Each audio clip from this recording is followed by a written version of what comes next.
Good morning, everyone. Welcome into another episode of the PM and the AM show. I'm your boy, Pat Bernard, alongside my right-hand man, my co-host, Mike Lauer. What's up, my buddy? God, we're getting a foot of snow. He called me his co-host. Wait a minute. Is it like did he put a ring on it? Is that what I'm hearing? Yeah, he put a ring on it. Is he committed finally? And of course, that pleasurable voice you're hearing is the voice of God, as we like to call around here. Yeah. Al Safiri. Good morning, Al. I've never heard anybody call it pleasurable, but you're welcome. Thank you. Oh, well, maybe not your wife, but Yes, other men. Yes, other men. wow. The only other men. Right away, Pat's going there. But there goes Mike with the coffee. Well, listen, everyone, good morning. And Mike, there's been a lot of buzz going around, and we're going to go right into it. We are going to get right into this pool. You want to dip your toes? No, I'm going full commando. I'm going right into it. Full Pants off. Pants off, clothes off, underoos, out the window. We're getting right into this pool. And Mike, the Philadelphia Flyers, red hot. Yeah, man. I was doing the show. I was doing my show Thursday, and we were talking about this leading into this, the end of the West Coast swing and coming home, and kind of like the batteries row of the teams that they had in front of them. Anaheim, I can kind of consider kind of close to like level where the Flyers are. Sure. They're around the same level, I guess you could say. So it's an evenly matched. But then you had Carolina, you had Los Angeles, Carolina, and then you had the defending Stanley Cup champions, the Vegas Golden Knights, coming in.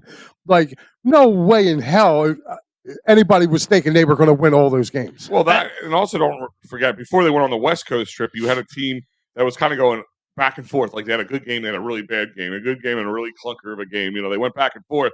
And I think we gave the Sharks the first win of the season, right? Yep. Yeah. So you're looking at this like, this year they're the only team that's given up. They've lost 2 games to a team that was 0-10. Right. The only team. So I guess like that was like the wake up call. That was the hit rock bottom moment when you lose to a team who's been 0-11 straight, and then you just kind of snapped out. And like you said, you take care of Anaheim, you take care of the Kings back to back, mind you.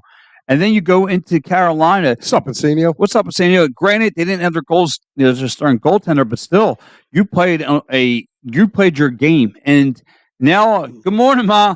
And then all of a sudden, Ma. morning, Ma. And then last night or yesterday, the Stanley Cup champions in your house, and it was a dogfight. However, it goes into overtime, and they win.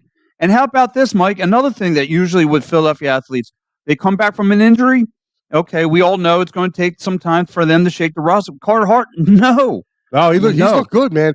I'll tell you what, it was nice to see Tyson Forrester get off the board. Yeah, get off this night. I was starting to put him in that Rod Brindamore category. The human Zamboni. Yeah, right. If you look at a lot of things to take away from that game, more than Stanley Cup champions, right? You held your own against them. A couple things big points I take away from this one is, here's a team that usually when they tied, they were going back and forth. They let the other team tie it up in the end. Usually spells disaster in the long run. They either lose an OT or it's a tie or whatever at best. But they came back with a minute left. Coots comes in, does his job. That's a big thing. The Forster thing's a big thing. I mean, first score of the season for him, and then hopefully that ignites him. I mean, the 2 guys that on this team right now that I was really, really worried about was him and Morgan Frost. And Morgan seemed to kind of get it going a little early on in the week. Now you got Tyson Forster kind of starting to come on too. My only question is you're seeing guys that were starting red hot a little bit, kind of cool off a little bit. Guys like Akins and Konechny, Cam Atkins. So to my rebuttal, all that, here's another thing. The gray area to all that was their power play sucks. Like they can't. But however, yesterday their 2 goals back to back with Owen Tippet just being red hot. He gets his first, gets a power play going. He sets the tone of the game, and then Tyson Forster, he gets a power play goal.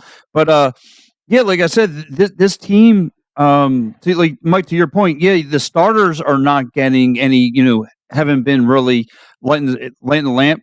But however, it is a complementary piece when your bench starts to play well, when your second and third line guys starting to come around. Working out for and listen, another thing too that I noticed with this Flyers team, yes, their power play is struggling at the moment, but their penalty kill has been really, really good this year. Last 2 years? Yeah, I mean, can't get much worse, at least. Well, I mean, looking at them last year, it doesn't seem like every time the team went on a power play, you knew they were getting a goal. But this year, they really seem to clamp down. They haven't given up that many goals on the power play. And another thing I'm noticing, too, that I didn't notice a year ago, there's guys blocking shots. Yeah. They are trying to get in the way of that puck. Yeah, and another thing to the PK is, if you think about this much, the Vegas Golden Knights only let up one other game this year, and I know it's a small sample size, but still only let up one other game this year where they let up 2 power play goals in a single game. And so, I mean, are the Flyers getting better, or the so I'm going to ask you guys a question in a little bit, but that's another thing too, Mike. Corner, like I was watching the John Tortorella press conference, and he said the defense has been playing a lot better. They're blocking shots. He alluded to that. Good morning, Mitch. Good morning, Mitch. What's up, buddy? He also alluded, though. He said that they asked him like, what's morning, guys, Flyers winning for killing my soul. Now the 20th pick next year, Dre. Oh, come on, Dives. Dives, don't worry about it, dude. Listen, they're going to get somebody good within the top 20. I'm going to allude to Dives right here in a little bit. So my thing is even out. Let's be honest. Call for what it is. It's going to even out. So my thing, though, with John Tortorella's press conference, he said, like I said, he mentioned about the defense being there, and he said it's just a lot better for what it was last year. Now, I don't know if that was a little room shot at Kevin Hayes and Provy, but he said the defense has just been playing a lot better, and he's like, this has nothing to do. They're getting back. Like they're not. Last year, what was the problem with the Flyers? They got beat on so many odd man rushes last year because you had guys like Provorov who was trying to jump in and be an offensive, defenseman, and unfortunately, that's kind of the downfall of having an offensive defenseman. Sometimes you will get caught. But how many times last year, Pat, and Al, you too, how many times did we do a game and we went, this led into this 2-on-1 or this 3-on-2, doing the clear the ice. Like it's and Matty B. I'm pretty sure if Matty jumps on, he would probably say the same thing. Like that's all. It seemed like it was a broken record last year with their defensemen jumping in and getting caught up, and it was leaving Hart out on like, how many times did we come in here last year and go, it doesn't matter who's in net, they're leaving them out on an island. Right. So I got to ask you guys. So how about any under radar piece that has really stepped up? How about Travis Sanheim? He has 6 assists he's sixth in the league for a defenseman. He's got 2 goals, 14 assists. I mean, he's been playing red hot right now. Steve brings up a good point. He said when Coots first came up, New York Rangers always had a pitta to play against. Torch has the same thing here with always now. A pain in the ass. Yeah, Peter. Yeah, Peter. He has something. Yeah, I agree. He has something here now, and he has, like I said, he has young pieces. Let me ask you a question, Pat and Al. Do you think these young guys are finally starting to buy into Tortorella's system and what he wants to play? Go ahead, Pat. I'll let you go. I just think it's them just being, like you said, now them kind of getting like a year of being with each other and still getting used to the young guys coming in. But I just think like towards that, it's more of this team just playing as a unit. They're feeding off one another and all those good things. Now, like I said, if you want to take a negative from yesterday's game, I kind of went off on Scott Lofton because I saw him hit him with a high crossbody check and he put the kid's head right into the boards. I was like, oh man, like that would lead to the Golden Knights getting their second goal. And I gotta say, Jonathan Marcelo, he was playing okay yesterday. He gets that backhand goal. He was sniping away a little bit at the Flyers. But I mean, other than that, they shut things down. So, to going back to your point, no, I think this team has bought into this system. I think they've definitely bought into the John Tortorella system. I think, like I listen to Matty B and Bill Matz, these guys in their conditioning is second to none. Like they are hardcore hockey 24/7, and like John Tortorella said yesterday in the press conference, don't get too ahead of yourselves. I know we're playing well right now. I know we're on the wing streak. He said, don't look past tomorrow. He's like, because if you do that, that's when things go wrong and you lead yourself down the wrong road. And that's this team could easily go on a 10-game losing skid at any point in time. That's what I was saying to Dives. Like, So you're 20th right now if you go by everything as it ended today. But things will even out. And let's be honest, we've talked about how October, this team always comes out hot. yeah, November is kind of back and forth. December is usually where the cold really starts to seep in for them. And they go on like really bad. Over the last few years, their worst losing streaks. Yeah, and you also got to look at it too. We haven't really played. If you look at the Flyers schedule, they really haven't played a lot of divisional games. They really haven't. Everything's been West Coast teams. Maybe some teams sprinkled out from the other division in the Eastern Conference. And what's it, the Atlantic Division? Yeah, the teams from the Atlantic Division sprinkled in. Like they haven't played Toronto yet. They haven't played the Rangers yet. The Devils. Well, yeah, so I mean, this week didn't they open with the Devils?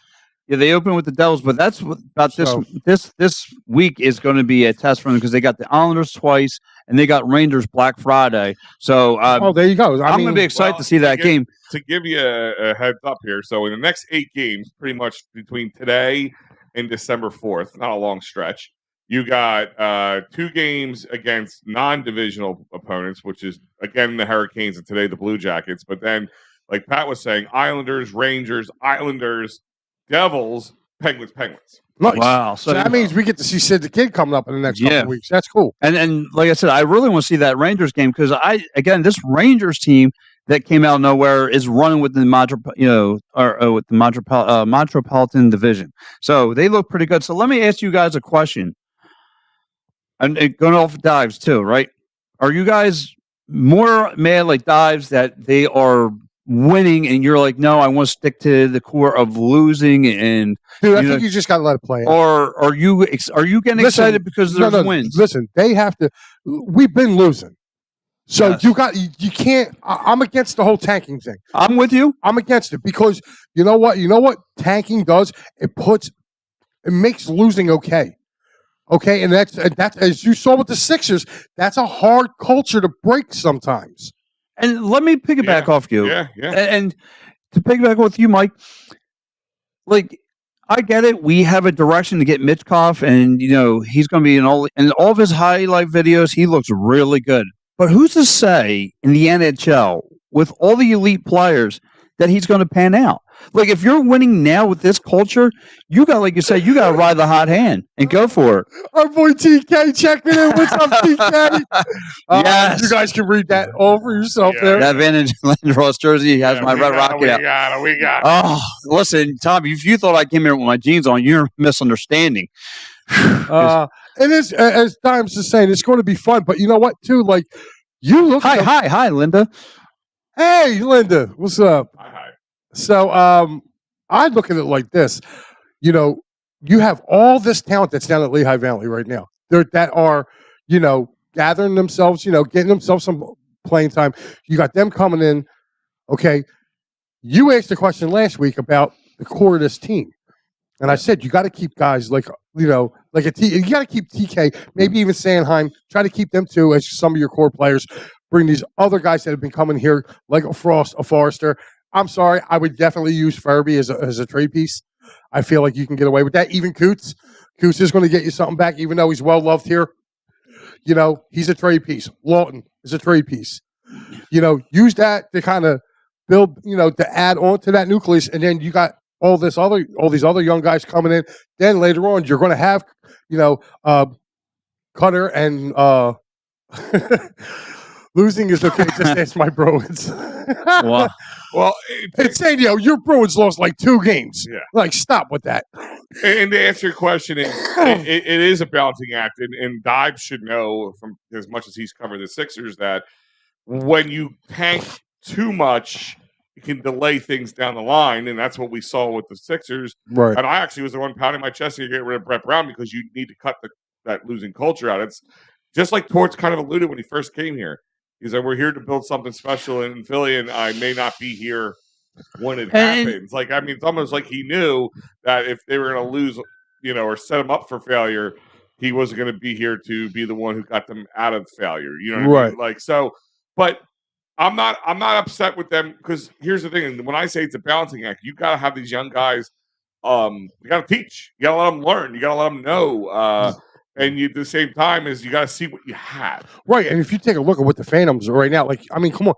Like, Wade Allison can't stick around on the Flyers, but he's tearing it up down in the AHL. Right. You know what I mean? So, and you also have a lot of other young guys down there that are doing very well. Like that Phantoms team is playing really well down there. And you know what I'm going to allude this to? If you remember, you know, Pat, you might have been a little wet behind the ears, but Al, you remember when the Phantoms were playing at the Spectrum, right? Yeah, yeah. And they had Carter, they had Richards. Oh, yeah. They won a Calder Cup. Right.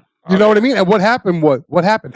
Those young guys came up into the Flyers and helped that team go a little further. Just 10 years later, they were perennial playoff team. So this is what I'm saying: the Flyers have a lot. They have a lot more pieces now than they did back then. Right. So like, again, it goes back to the question of like I get it. Dives, you know, he wants the team to lose. He wants Mitchkov. He wants to, you know, this way, and I understand his point.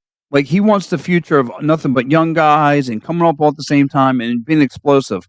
From what we've seen from Mitchkov's videos, he looks very good. However, like I said, to transplant your game into the NHL when it's nothing but elite players, I don't know if he's going to be able to pan out the way he's panning out over there. So, well, listen, I can say like this. Looking at how that kid's playing over there, how Mitchkov is playing over there, like, to draw comparisons, like the greatest guy that ever came out over there was Ovechkin. Right. Like Ovechkin, you are comparing. The KHL is not a slouch. Yeah, it's not. It's probably the second best league in the world. Like if you're gonna sharpen your iron somewhere, yeah, KHL is where you're gonna be from and listen, this kid. Yeah, careful there, kiddo. Yeah, you know, and you want something? I'll tell you another thing is, you know, talking about not being let down. Sherry's Tickets don't let you down ever because you're gonna always go to sherrystickets.com. And you're going to find that great price right on the screen. No hidden fees at checkout. Sports, concert, theater, wherever you're at, use them. It does not matter. It's not just for Philly. It's for everybody. So if you're listening along, go to sherrystickets.com.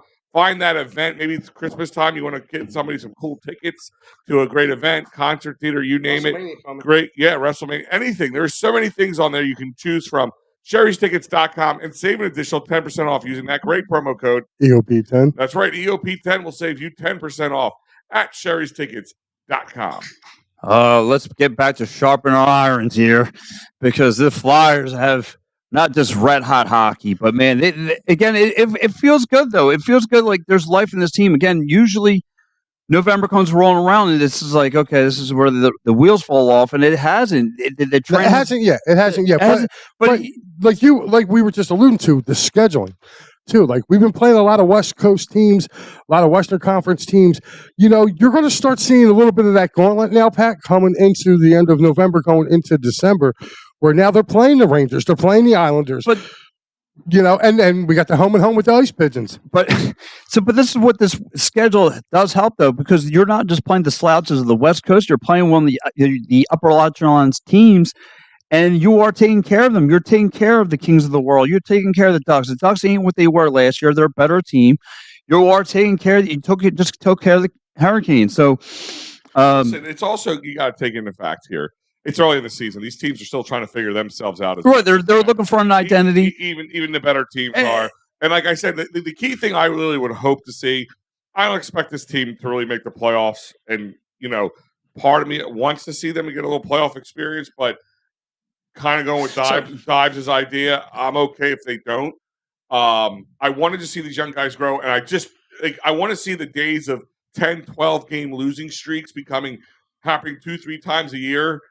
Gone. Like that's really what I want to see is become more consistent with your play, be in the game the whole time, not getting. I mean, listen, there's always a possibility even the best teams get slapped around by bad teams now and then.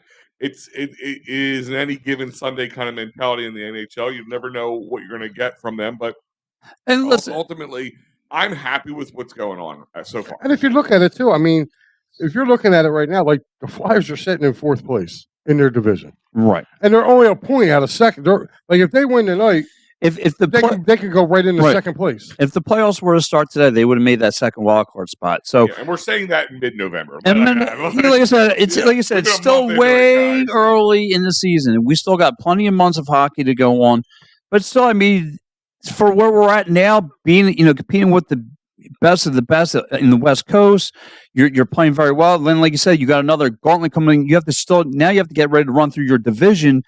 But like I said, I'm for the challenge, and I think this team is too. So, to my boy Insanio, I'm not going to feel bad for you. I know your team is 13-1-2.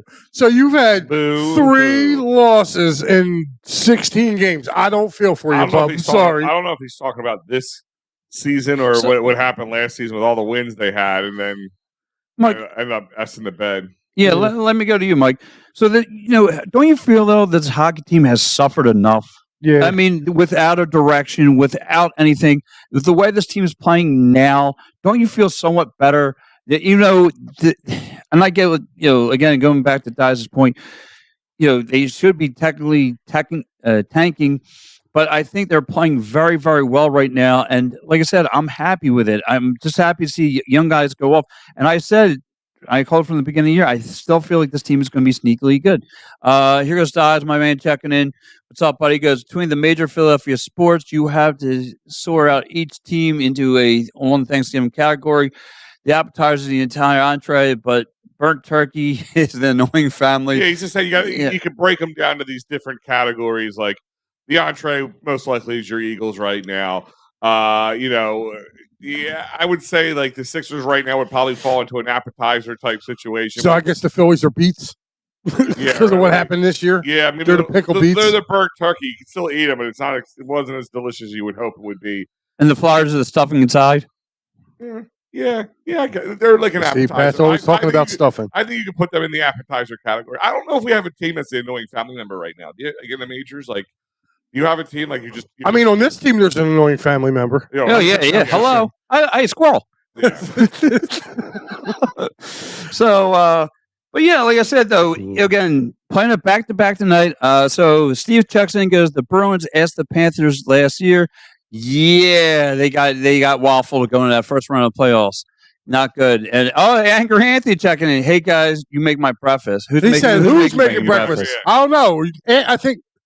We're not asking Pat. Yeah. No, you don't. You ask Pat to pick up a dozen donuts, he comes back with 4. Yeah, exactly. Hey, but here, guys, I got you one. Yes. Yeah. And so that's a 5-minute car ride. Yes. It's not running my fingers either. So, you all right, Mike, over there? I already drank my coffee. This is the one time you kind of want to see me video because me and Mike simultaneously made the same thing. But listen, Mike, the Flyers back to back again, heading against a Blue Jackets team that's I think they should take care of business with them. Right. And plus, they're coming off a back to back too. That's pretty much what's going to happen. You think you just beat? This is what's going on with a young team that's going to shoot themselves in the foot. I'll tell you right now, you just beat the champions. What's going to happen is a team that's on an 8-game losing streak, just like the team hasn't won yet. They'll win against the Flyers. Like that's how this is going to work out. You know what? Yeah, looking at that now, probably. I mean, but you know what? But they both played yesterday too. Yes. So it wasn't like they were sitting and waiting for the Flyers. So they played last night. So yeah, they did. They again. It's like they played good hockey. Like I watched them versus the Capitals yesterday. They played good hockey, but they just can't figure it out. And Provy gets his first goal yesterday. So, I mean, he's killing it for them as far as assists.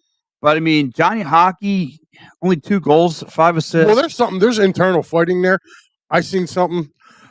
When does Pat cook When Pat cooks, the Flies chip in to fix the screen door. I don't even know what that. I have no idea. That must be a saying I'm unaware of. Yeah, me too, Steve. You got us both on that one. You got to explain. Yeah, that one. Yeah, there's actually been a lot of infighting now. Now, see, there's another thing too. Where I'm gonna get on your butt about because you wanted Johnny Hockey here, right? Yes, I did. Yeah, what's he been doing for Columbus?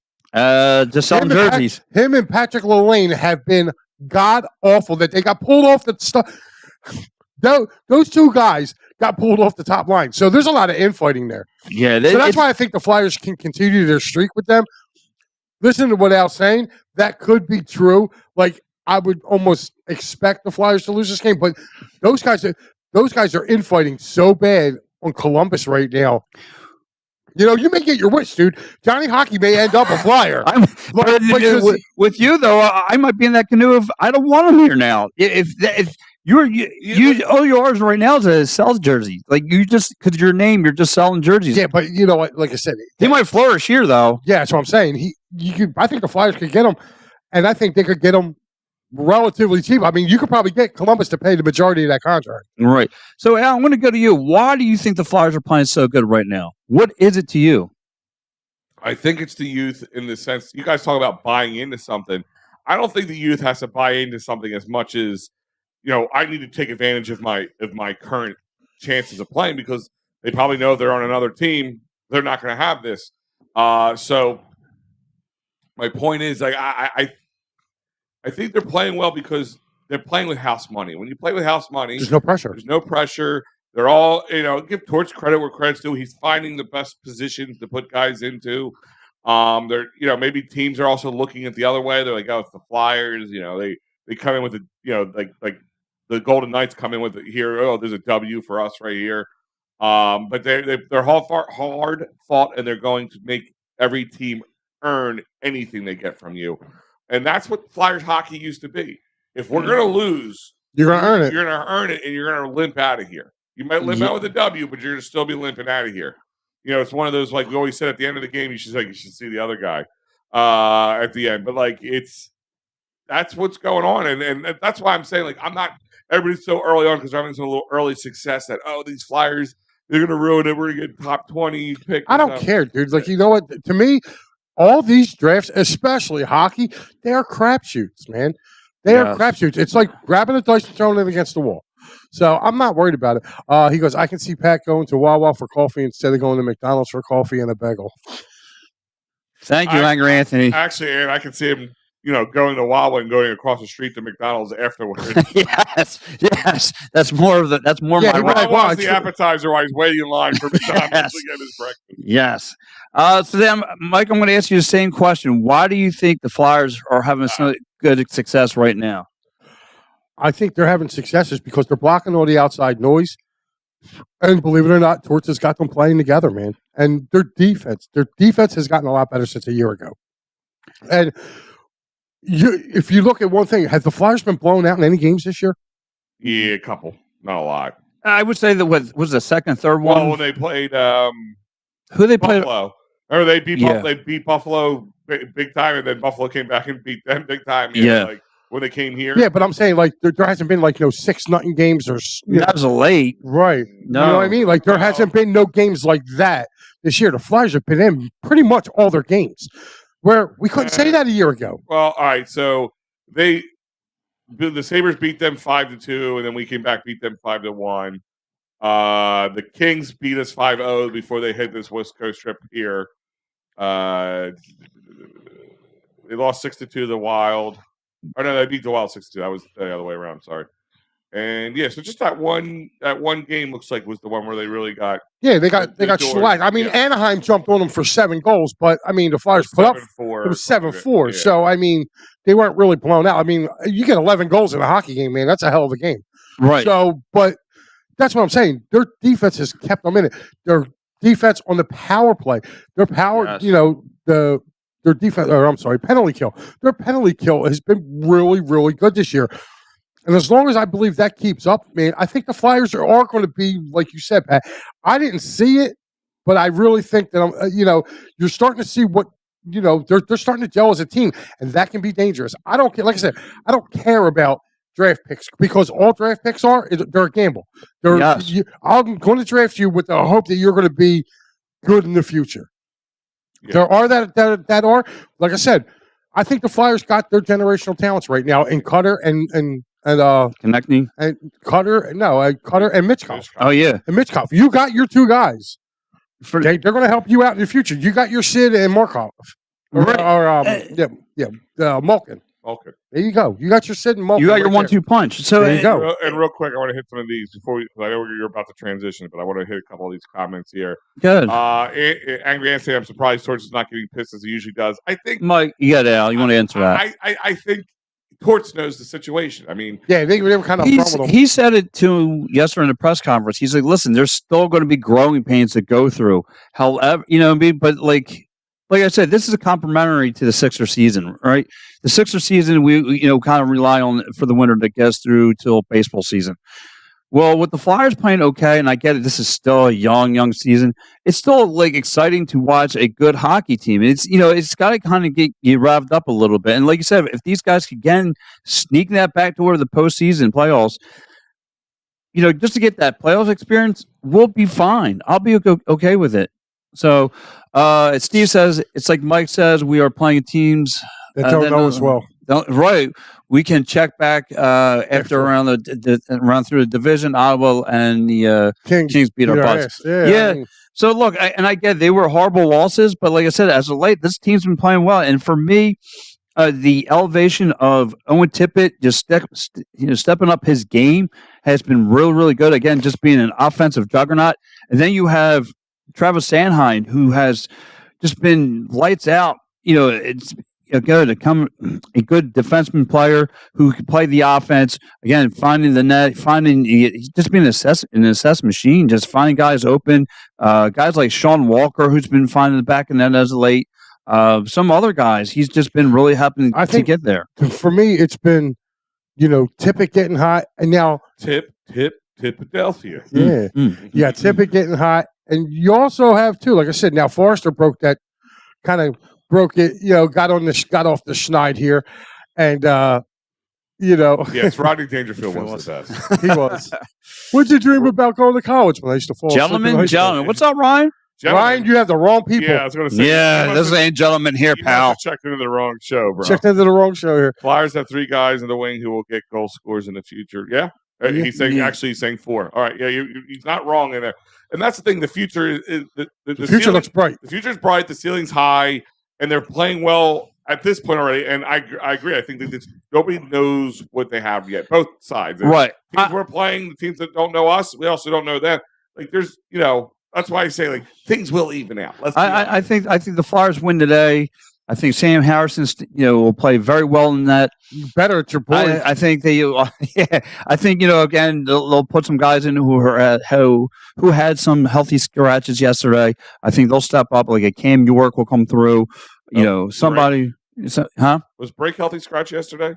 I think Brick was a healthy scratch yesterday. Was. I know he was one of the days. So somebody's going to, again, it's going to be a rotational thing here, and again, hopefully again, they're both coming in with, I guess, a little bit of fatigue, but I think the Flyers will, again, with that momentum.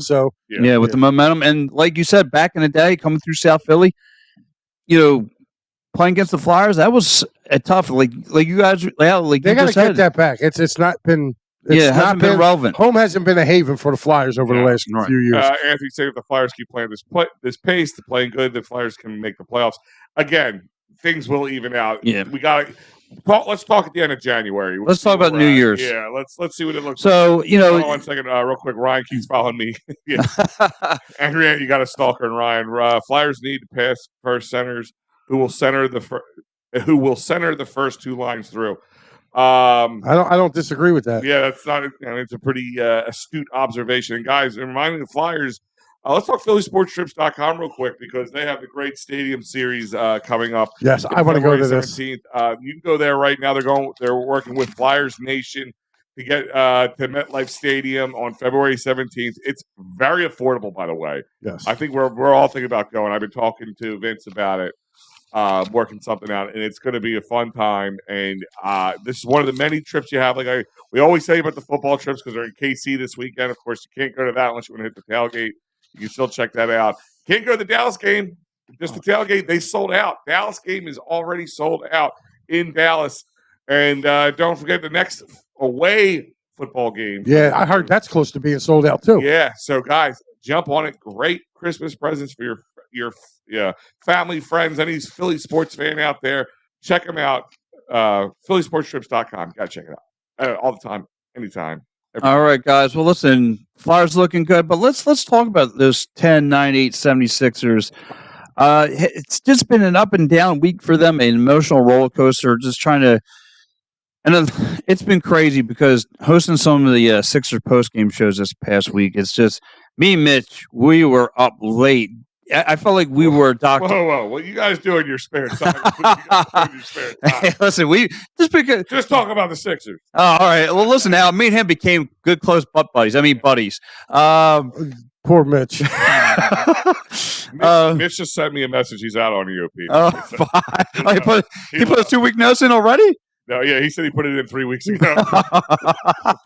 So, but anyway, the Sixers, like I said, have been having a up and down week. I'm telling you, the minute they lost to Boston, or even before that, the night before, they lost Indiana, right? Thank you. And it came down the stretch again. It looked like Embiid had some fatigue. Looked like he caught some wind, and right away the trade talk came out. Then right away, I didn't hear that for the past 8 games about Embiid, but man, the trade birds were out there, and boy, we were listening to every which one. I felt like I'm sorry. This is again. I love Sixer fans, but they're delusional at times.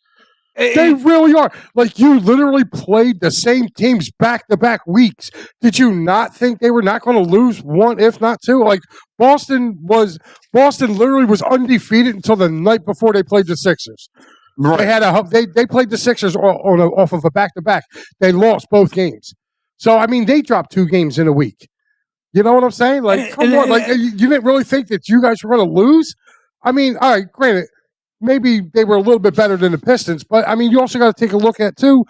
That was the Pistons' big, And then like people are getting carried away about these in-season tournaments. Yeah, that mean nothing. I don't know, but I love the courts. Oh yeah, I wish the courts would stay like that. Well, like the Not me. I do. I love. So wait, hold on. Now you weren't a fan of the Atlanta one this past Friday? That one was okay because it's like a lighter color. The Sixers one's terrible. I love it. I love it. Really? Yes. Well, when they're trying to match it up to, obviously they're all trying to match these courts up to their City Edition colors.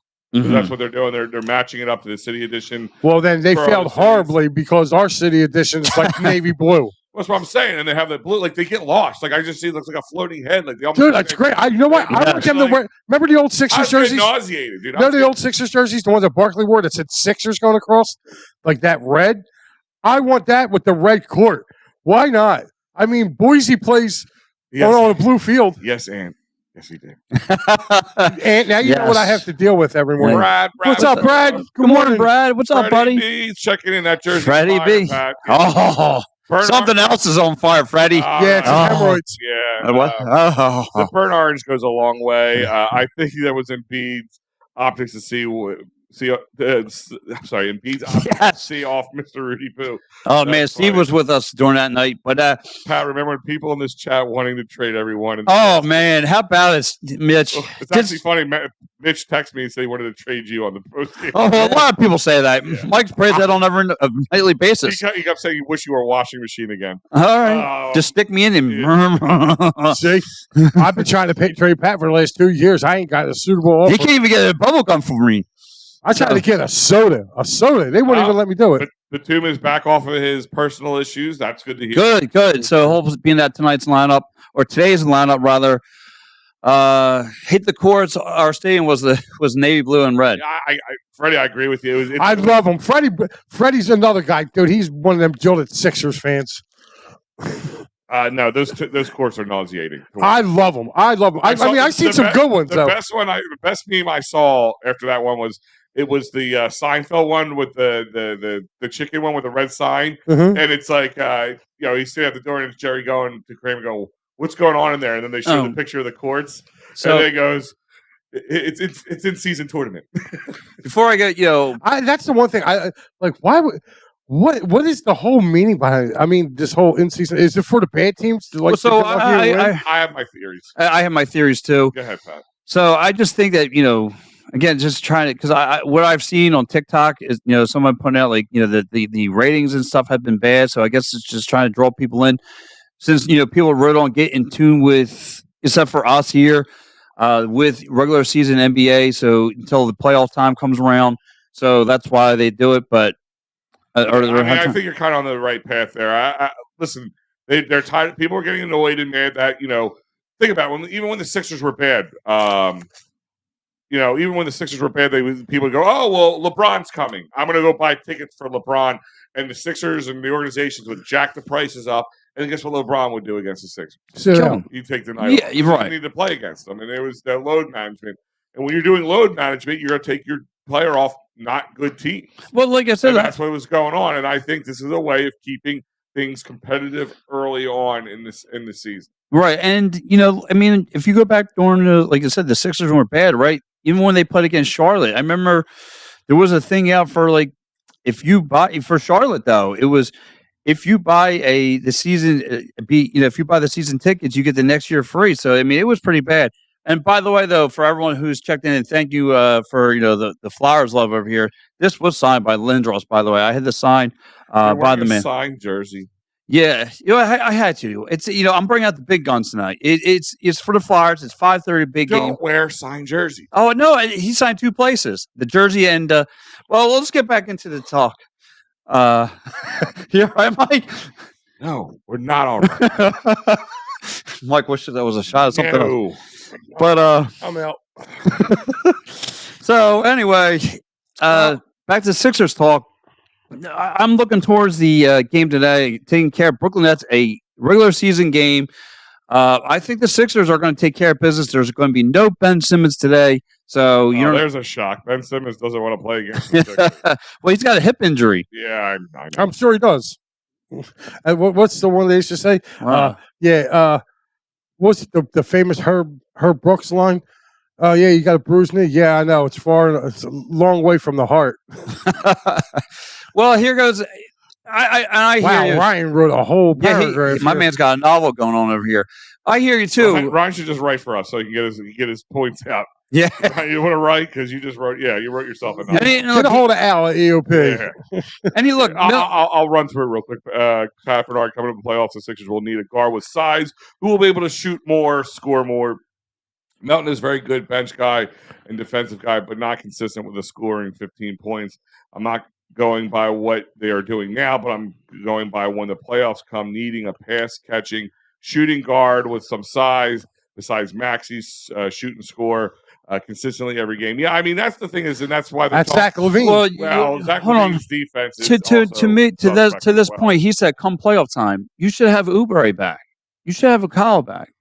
By then. Kelly Oubre could be back. I mean, but the question is, they're doing good right now, but are they going to be able to be there? No, I mean, like I said, he brings up a point about Millen, right? He's playing okay now. His consistent 3-ball shot has been great as of now. But, and look, and listen, and that's good, complimentary to the MVP. No, I was using it as an example, Fred. That was one of the things. Maybe he didn't sit out per se. He did sit out against the Sixers, but not here. It was in LA. He sat out. Yeah, so he did sit out against the Sixers. It's not just for the Sixers. It's for everybody. And guess what? Yeah, guys like him don't want to sit out against the Sixers because when they're bad, it's called about stat padding. Right. Well, like I said, though, one thing about what's hit the like button, everyone. Thank you, Mitch. Thanks, Mitch. Just like I said, though, going back to Milton, like that's one thing about Embiid, though. He was fine. He's finding him in spacing again with Embiid taking the 2-3-1-3 coverages. Like he will do that. So there's not too much to worry about, though. There's not too much to worry about because Embiid's going to do that. And with him and Maxey right now, the way they are, feeding off one another, they're playing really, really well. To me, your biggest, other than B-ball Paul, like you really need somebody to come off the bench and start shooting the lights out. Who wears the signed jersey? Never mind, it's Pat. I'm sorry. Listen, I know I took it out from the closet, but listen, it's Flyers. Pat in the closet. Shocker. Oh God! I was going to say Pat's never even seen the inside of the closet. I'm always outside of it. Yeah. Brad, a question for you guys. Could you see Blake Snell and Josh Hader in Philadelphia at the same time or one or the other? Like, is that the question? I think he's thinking both. I think they got a better chance of getting Hader. I got a better chance thinking they're getting Hader than I do Blake Snell. They're high up on that Japanese guy. I'm not even going to try to. Okada? Yeah. I've been hearing about him, but Josh Hader to Philadelphia thing's been heating up too. And also, I know we're talking Sixers, but just to get this last Phillies point out there, don't be surprised too if the Phillies do re-sign Aaron Noah because he's. I wouldn't be surprised. It's just I'm just hoping it's not for the. I'm not so much worried about the money, but the length. The years. The length, yeah, that's really what I'm worried about. This is why. Sorry. Yeah, this is why I need to be on live because I have a lot to talk. Yeah, we are going. Listen, we were in plans of doing. Maybe right around Christmas time, right before Christmas. Yeah, P&M and the AM will have a telephone live, and you will be talking to all of us. Yes, talking to us, gentlemen. as Ryan likes to call us. I have a Hexall sign.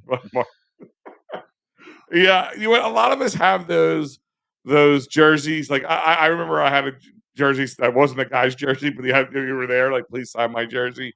I think I had a Mike Mamula signed jersey. I think Ty Detmer signed it or something like that. It's got to be somewhere there. We all have them. I got a Mamula jersey somewhere that he actually signed for me. Yeah. Oh, boy, Mike. Maniac Mike checking in this morning. Yes. Or I'm sorry, no. What was the nickname we gave him? Mad Mike. Mad Mike checking in. I think it was Maniac. I think I had Maniac. Yeah, Maniac Mike checking in this morning. You know what, Mike? Can the Sixers get past the second round? That's right, Mike. Tell him. Mike, that's on everybody's mindset. You know what I mean? Dive checking is you need a ball handler, shoot trader. Do that. That can toss out Embiid and an entry pass when Maxi's on the bench. Yeah, listen, that's two.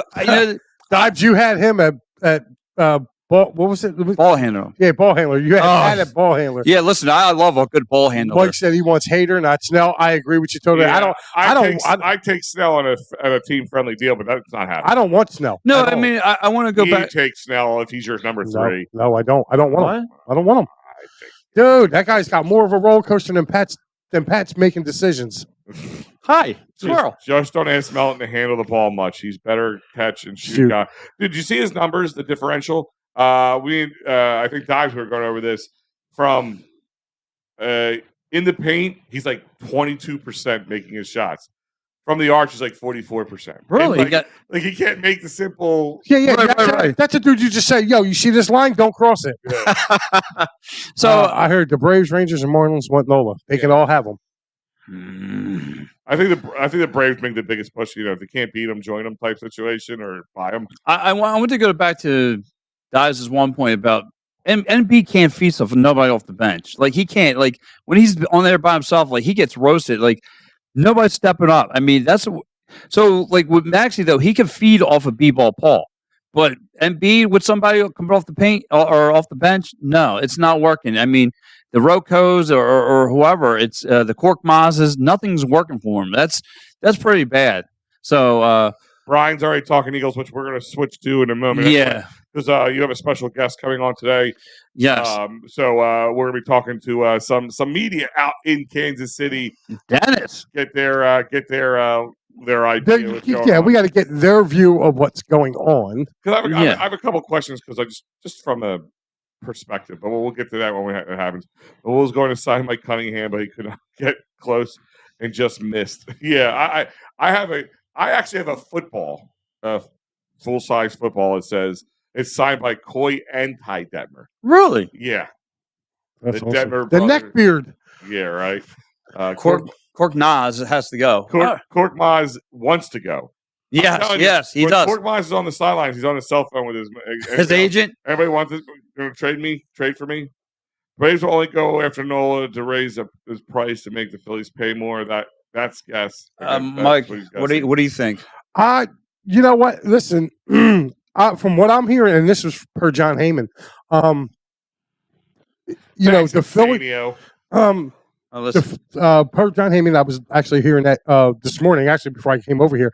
He said if the Phillies can get up around $22 million a year, he would take less years to stay a Philly.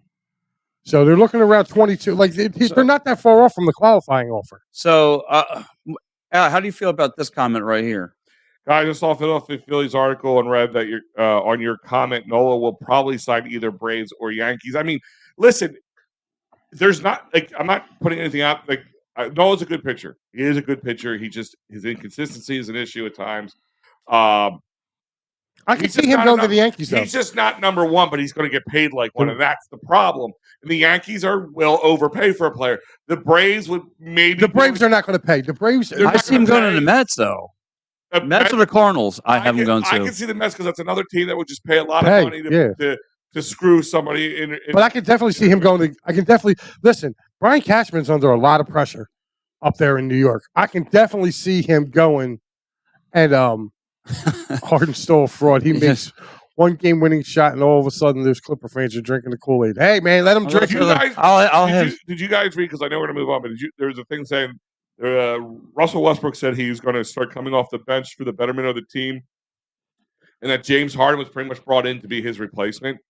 So you replace one old stiff with another old stiff? Right. Yeah. Oh, and that's not going to sit well. So I'll take this one. He says, I also read that the Phillies are not moving him from Castellanos. I was hoping they wouldn't. That's what they're saying. You know what I mean? He just Tomorrow is Yamamoto Day. He's an amazing number 2 next to Wheeler.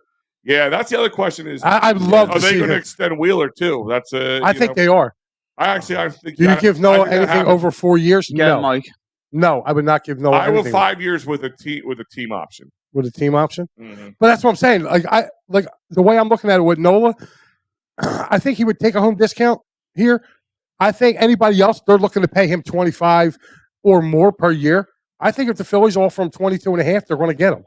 But Mike, I think this is going to happen. I just said that. I think they sign Wheeler to an extension before they sign Nola. Because they'll know what they'll have to do. Corbin Burns of the Corbin Woodruff just got released too. Yeah, Mike. I think Ryan Swope just they just cut him. Yeah. So, all right, guys. Well, one more we'll get through. Trade Corbin Burns. Just don't give a crap for the Panther. Well, before we go into this, what do you think, Al? What about the moves that the Phillies are bringing with these 2 prospects from Milwaukee? They got rid of a good one.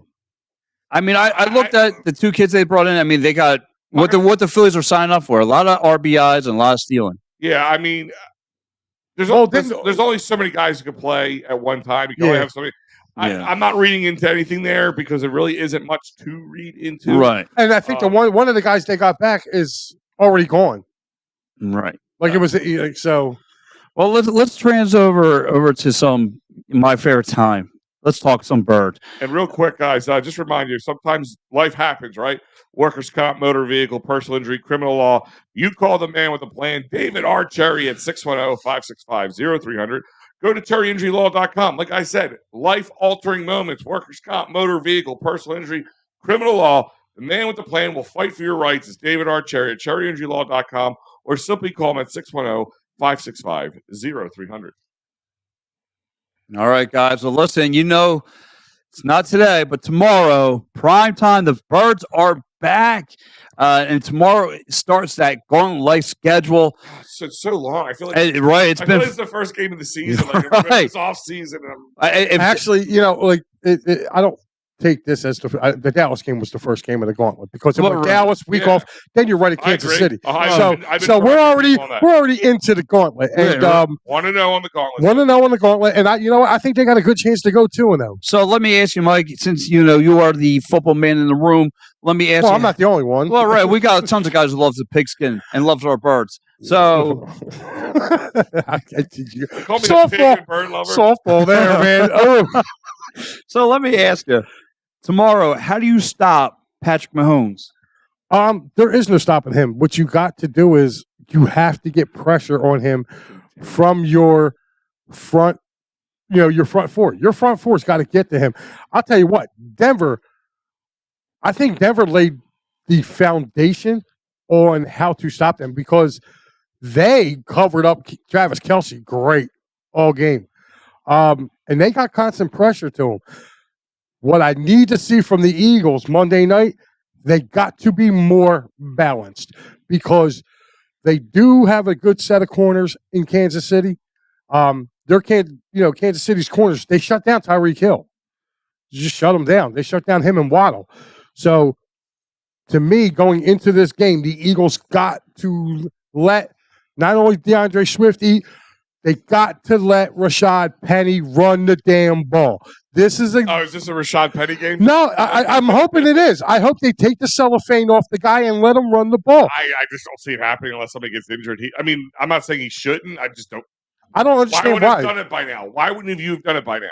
Like the I don't know, man. I think it's just a waste of him being here, to be honest with you. Let me ask you a question about the Chiefs. Them being ranked 4th in pass rushing, does that scare you? No, because they have a very good pass rush with Chris Jones.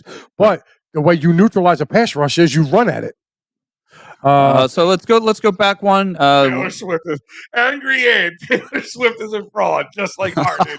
We got Taylor Swift and James Harden in the same category. Wow. Listen, I'm going to tell you this now. If Taylor Swift shows up at that game tomorrow and she's wearing Chiefs colors, if she's wearing Chiefs colors, but her hometown Eagles there, She is a fraud and needs to be called out on it. Is it acceptable if she does the Mama Kelsey jersey? Yes. Like where she has a split jersey? Yes. Or is that a cop-out? Well, it's kind of no, because she's seeing the Kansas City Chief, and but no, her brother. She's got to respect her brother. No. She's right. No, you're right. That's a cop out. Yeah, she's an Eagles fan. If I'm an Eagles fan and I was a celebrity and I was dating somebody that was a chick who was a Kansas City fan, and we're going to the game or whatever, I'm wearing my team's jersey. I love you, honey, but that's my squad. Yeah, right. I hope you have a great game, but I hope my team wins you think by a field goal. Exactly right, Mike. I mean, when I got with Monique, you think I was going to change my colors for Cowboys? No. She's going to understand whose house this is. Yeah, I'm a Niners fan. Yeah, well, that's what he told her. It's what he told her. I'm a Niners fan, man. She married him at a penny. Oh, you're a Niners fan? I'm so sorry, baby. Yeah. Oh, God. Mahomes has to be stopped by middle pressure and contain on the other. Al, how do you feel? That's exactly what it is. I mean, you have to contain him. Here's the thing is, not unlike the Dallas game, but the problem is with that is you have Dak Prescott who's going to do Dak-type things like step out of bounds when he could have scored to make a 2-point conversion. You're not going to have those kind of things against Mahomes.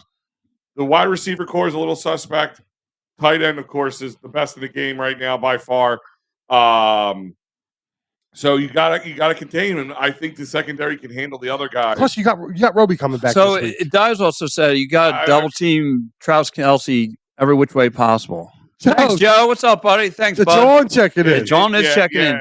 And Joe, just so you know, it's a signed jersey. This knucklehead is wearing a signed Lindros jersey. Yes. It was signed by Ronald McDonald, but it was still signed nonetheless. Oh, yeah, you want to see my rear? That was signed. Yeah, that was actually signed by the Hamburger. Or Grimace. No, Grimace was standing in front of me when that happened. Somebody was grimacing when it happened. Yeah, the Hamburglar was standing in front of me. I'm sorry. But wow. Joe says the Flyers are playing good. Absolutely, Joe. The Flyers look great. I mean, man, red hot this year. So far, so good. But to Dives' point, Mike, I'm going to go to you. Who do you put on Travis Kelce for the double team coverage? You know, believe it or not, I'm going to go with two guys. I think you put Sidney Brown up in the box as like you're kind of like your one linebacker, and then you cover him over top with Kevin Byard. With Kevin Byard, you have Byard in the back end, you have Sidney Brown in the front, and I think they would be able to do that. People are clueless. So as Ryan's checking in, he goes, people are clueless. The Eagles are a consistent pressure on teams, just like they don't let the Eagles get sacked. Teams get rid of the ball very quickly. Yes. On short passes, the short, quick passes, defense coverage sucks. That's where they got to. I agree with Ryan. The best way of beating these Eagles pressure is getting the ball out quickly, right? And that's what he's saying. And the best way of getting the ball quickly are passes to the tight end. You know what I mean? Like that's the or slants. This is a game where you got to see Bradbury and Slay. They got to get up and you got to let them go man to man. If they get beat man to man, then they get beat man to man. But okay, so Steve's saying that jersey better be 60% green and 40% red. Is that what he's saying? So let me ask you though, like, so I was watching, the Kansas City taking on, the Dolphins game, and it just again. That secondary of the Chiefs don't scare me at all. I feel like this is more of a mirror match for the Eagles than anything else. They have two decent cover corners. Sneed and the other guy. Why am I drawing a blank on his name? They got decent secondary players. But kind of like the Eagles. It's not unlike the Eagles. You got a couple guys who are decent. Some guys are a little bit on the downward trend. But still, two decent guys. And then the rest is kind of plug and play. I think our running backs are – I think our running back tandems are better. Morning, wifey. The warden is in. Yes, the morning boss. She must have just arose from her coffin. Oh. Jesus Christ, Mike. I don't think I've ever said Jesus Christ, Mike. I've always been Jesus Christ, Pat, but all right. Yes. I had to say that. Take a shot. I will take she has a under rise. That the Eagles run the ball. This team has turned one-dimensional. Mike, you want to answer that one? No, he's right. I mean, me and Mike talk every Eagles game, and Mike will be sending me messages going, dude, why are they not running the football? And I look at him and go, I have no idea. But my man Phil, what's up? He goes, did you do the fact check this statement of yours, Pat? Listen, the facts are facts, brother. We've been doing the pod for 5 straight years every Sunday morning. I don't think there's anyone in town that has been doing this as long as I have. So I think the car facts are there, Phil. Thanks, Yeah, buddy. he says Andy Reid beat us last year with Pacheco running the ball. Yeah, but you know what, though? That was last year, and the run defense last year I love Phil. towards the end of the year was really kind of suspect. We were giving up decent chunks. Can I just throw something in there, guys? What's the main objective of any game? Just to win. Okay. So if you win by running the ball down somebody's throat, You win. you win. Everybody other one-dimensional. Yes, maybe if you can't do anything else, you have A.J. freaking Brown on the other side. You got Devonta Smith, and you got other guys who can actually play very well, Julio too. Jones. Julio Jones, who can make the big up for that big body loss that you're losing with Dallas Goedert. I mean, to sit there and say we're one-dimensional is kind of, to me, and I get it. and I hate going against the maniac, but I got to push back. Where I got to push back. We're not one-dimensional. We aren't. They're just doing things. They're just doing one-dimensional if things. you're coaching, I don't care if you're coaching Little League, if you're coaching them in the NFL, it does not matter. If you have a team and your weakness is, say, against the run, and you keep running the ball, is there something wrong with that? If you know their one corner is like undersized and it's a matchup from hell for them, they just keep throwing it to them. Like, Right. Are the Chiefs one-dimensional because he's going to throw it to Travis Kelce 10,000 times? No. I mean, no, it's just they're going to go where your weakness is, and that's what it's all about. When you coach, you exploit weaknesses. To say they're one-dimensional, I don't agree with it, obviously. Al, you want to make the phone call? Oh, do I have to call him? Yeah, let's give him a shout. But yeah, let's talk about this game some more because to me this is what Mahomes versus Hurts part 3. no. It's It's part 3. So again, it's a mirror match. I mean, two great quarterbacks. Again, Chiefs number 1 in the AFC, the Eagles number 1 in the NFC, going to collide tomorrow. Mike, how do you? I mean, nerves are set. You feel positive about this game? Yeah, I do because I like our matchup with our offensive line against their defensive line. Okay. Because you got to remember, we're getting Cam Jurgens back tomorrow. Yes. So there's no Suapeta in there. You're going to have your starting 5 guys in there. Now, and plus Chris Jones kind of gave the Eagles a little bulletin board material this week. He was on the Rich Eisen show, and he pretty much said that Steve Spagnuolo has came up with a way to stop the brotherly shove. And he said that they're going to show it, that they're going to stop it. So to me, he came right out and said it. If you go on, it's right on YouTube there. He pretty much said that Kansas City's going to stop it. I like Chris Jones, but I think Chris Jones is probably their best defensive lineman.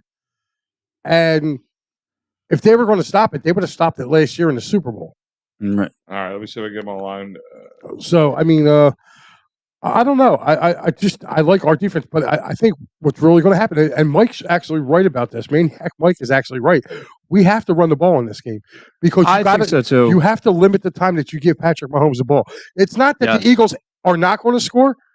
I think the Eagles can score every time they get the ball, but they're going to have to go down the field and make it longer. Make them have to throw the ball downfield. If you make Kansas City one-dimensional, Patrick Mahomes has not been as sharp. Voice message. Oh, well, listen, we're trying to get our man Dennis from out there in Chicago. He covers Kansas City. We're trying to get him on the airlines, but while we're waiting, I mean, we're still going to continue the Eagles conversation. So, but let's keep on going here. Yeah, I mean, like I said, I like where the Birds are at. Again, I'm with you, Mike. If you make them one-dimensional, so to me, you just have to try to get it. Patrick Mahomes is going to get his, and what scares me about this game is like he's going to be able to pick apart this secondary. Listen, every quarterback that we've gone against that's been a decent quarterback this year has done well against our secondary. Yeah, but like I said, I don't. Again, I'm not scared of going against their secondary, especially what I saw from the Dolphins. Granted, they got some good wideouts themselves, but I don't think that game was the tale of two halves. Yeah. So let's thinks like Mike thinks that. I don't. What is the why? It's like the Trey Sermon thing all over again. Right. Like, why aren't they? If he's good enough to do it, why isn't he doing it? I don't know, but Trey actually had a couple good. So he went to the Colts. He's been. I feel bad for that dude. Everywhere he goes, there's always 2 or 3 guys in front of him. The Eagles last year had AJ and Devontae and a running game. Yeah, and they went to the Super Bowl. Right. So I guess he's trying to say we don't have much of a running game. Won that game. I mean, it's not like they got blown out. Dude, they lost the game on a fumble. And I hate to say it to you guys. In the Super Bowl, the Eagles really got more beat by the running game than anything. Right. And the slip of turf. Pacheco was, kind of gashing us left and right. And I'm not saying he didn't pass it all, but, you saw that little injury you got from Patrick Mahomes. There was the holding call, little suspect at time. They really got beat in the running game more than anything. And that's where the game came back. So, yeah, they had it last year and they went to the Super Bowl. So they had it this year too. Let me ask you, Al, is there a way we can rattle Patrick Mahomes? Thank you. All right, Dives. Thank you. Yeah, they're not one-dimensional. Their situational play calling has been terrible. It has been. It really you're fourth and 7. It's 4th and 7. You run the ball. But definitely improving. Yeah, and that's the thing is that you can't make those mistakes. That's the problem. Right. Your mistake realm is going to be real tight. But if you take a look though, over these last few games, I feel like the offense has been getting better. And listen, they've played some good defenses. I mean, Washington's a good defense. Dallas is a top 10. Dallas is a top 3 defense in the league. And they hung 28 on that defense. I don't care what anybody else says. That defense, even though they're missing some guys, they're still a top 3 defense in the league, and they hung 28 on them. So I think the offense is getting better. I just feel like they're trying to change their identity a little bit. That's to me what it seems. Yeah, let me read this to you, and Al, I'll give you this one. I think people are saying is that the other teams are playing only 5 to 6 in the box at times when we still don't run it. It's not a statement. It's a general frustration. Yeah. I mean, it is. I mean, look, there's certain times that they call for a run. I don't know, Steve. I mean, you can't say the guy has a major fumbling issues when he hasn't touched the ball. Yeah, and Brad's pointing out Cam Jurgens has been reactivated. I mean, that's the thing. The NFL knew what they were doing here. You had the two teams, a Super Bowl matchup, most likely top 2 teams in each of their divisions. You know what I mean? Conferences. You know what though? Yeah. It doesn't bode well though, because if you go back and look over the last 5 times at the Super Bowl, teams have matched up the following year. The team that's won the Super Bowl has also won the rematch. So they actually showed it back. I think it went back probably into the 70s. It hasn't happened too often where the 2 teams that played in the Super Bowl played the following year. So they were going off of it, and literally every team that's won the Super Bowl when they played the following year, they've won the rematch as well. The last one was the Patriots when they played the Rams, right? Because they played them the following year and they smoked they won 13-6 in the Super Bowl and then played them the following year and beat them 27-7 or something like that. So I think the Eagles got a really good legitimate shot. I think they can come away with the win. I think they can outscore Kansas City. And you know what? Any team has a legitimate. Both teams are very matched up well. They're two. Yes, like I said, I think it's a mirror match. Right, and I'll tell you right now too. The one thing that the one thing I've seen too is Mahomes isn't the Mahomes of a year ago either. Mahomes has been throwing some interceptions at some bad times this year. Here goes one. I'll take this one. The Eagles need to get creative on offense, and Desai needs to stop being scared of blitz. Dude, he's not scared to blitz. He blitzes. Okay. The problem is if your blitz doesn't hit home, it leaves your back end wide open, and that's what's been happening. Let me clarify something for people. I think the word blitz gets very misconstrued, thrown around very easily. Where there is blitzes in there. Maybe they're not bringing the house every time. But there are blitzing guys. They're blitzing guys off the back. They're blitzing guys off to the left, right, sometimes in the center. They do blitz guys. It's just not a they send blitz. A corner. They'll send a safety. Yeah, the people fell in love with the Buddy Ryan 46 blitz, which was they blitzed all. If they got there, they got there. If not, you got beat. Well, last time I remember, I was sitting at a game where he kept trying to blitz Joe Montana, and Joe Montana came in and scored 28 points in the fourth quarter. And like I said, I watched that game last week with Chiefs and Dolphins. Dolphins kept on running the 4-3, the 3-4 defense, and they still couldn't. It's just Patrick Mahomes just releases that ball fast. I mean, there's no way of getting them. You need to bring the Kansas City jumped up on them early in that game. If that game a week ago was a tale of two halves. So. Mike is right. He is right. Yeah, he has. Well, it's funny because when we played Dallas, between us and Dallas, we were the worst in the red zone. Yeah, They have to get better in the red zone. But then again, what I'm saying is they forget about Dallas Goedert in the end zone. They forget about him at all times. They don't throw to the running backs coming out of the backfield. You got Kenny Gainwell. Why can't you bring Kenny Gainwell in there along with, if you're going to, not use Dallas Goedert, get some other people out there. How about throwing a screen when you're down near the end zone? Here goes. He goes. The Eagles OC was here last year with Steichen, and this year I get it. He wants to put a stamp on it, but we want to know why he's reinventing the wheel instead of just going with try, because you can't. Right. Because people have film on that last year. It's not just about putting Mike. It's not just about putting your stamp on the situation. It's also about changing up the looks. Yes. What works really well, like, let's be honest, let's play devil's advocate for a second. Maybe they did find out. Maybe Spags found out a way of breaking the brotherly shove. Okay, right now we do it best. But maybe he puts the blueprint out there. Well, if the blueprint goes out there how to do it and they somehow break it up, you got to stop running it. That's another thing, too. Chris Jones called it a rugby play. And then Jordan Mailata goes, well, I don't know, because he said, a friend of mine definitely told me it's definitely a rugby play. He said it on the Rich Eisen show. And Jordan Mailata goes, well, I actually played rugby. He goes, and it's not a rugby play. He goes, it's a football play. He goes, that's what happens when people can't stop it. He goes, they try to make it seem like something that's not. Else. Yeah. He goes, trust me. He goes, I played rugby. He goes, I played it on 2 different continents. Eagles are dead last. In motion. That's ridiculous. That's the truth. They don't run any motion. And from your lips to Brad, your lips to God's ears, Brad. I hope they do. Listen, amen. Here goes Angry Anthony again. Eagles can also put an oilment and as a tight end. See, he got oil on the brain, oil and men. Yeah, Eagles can put an O lineman at a tight end and have him block. I like the balance. Yeah. I like Pat's version better than the oil man. The Eagles can oil up men and birds and distract Patrick and birds and oil. Oh my gosh! Oh my god! I have nothing to drink, man. Mike, that's untrue too. They have changed their offense up a lot. They had to change their offense up a lot. When you lose a guy like the Cheetah, you got to change your offense up a lot. Do they go to the same well a lot? But no, they disguise the packages differently. They have a lot of the same plays run out of different formations. Kansas City runs a lot of motion. You telling me Andy Reid don't change up his offense almost year? I mean, listen, I'm not saying it's complete rewrite, but he adds a lot of different wrinkles into it. So that's why he's one of the greatest head coaches of all time. You can't in the NFL. You can't have the same playbook year in and year out. You just can't.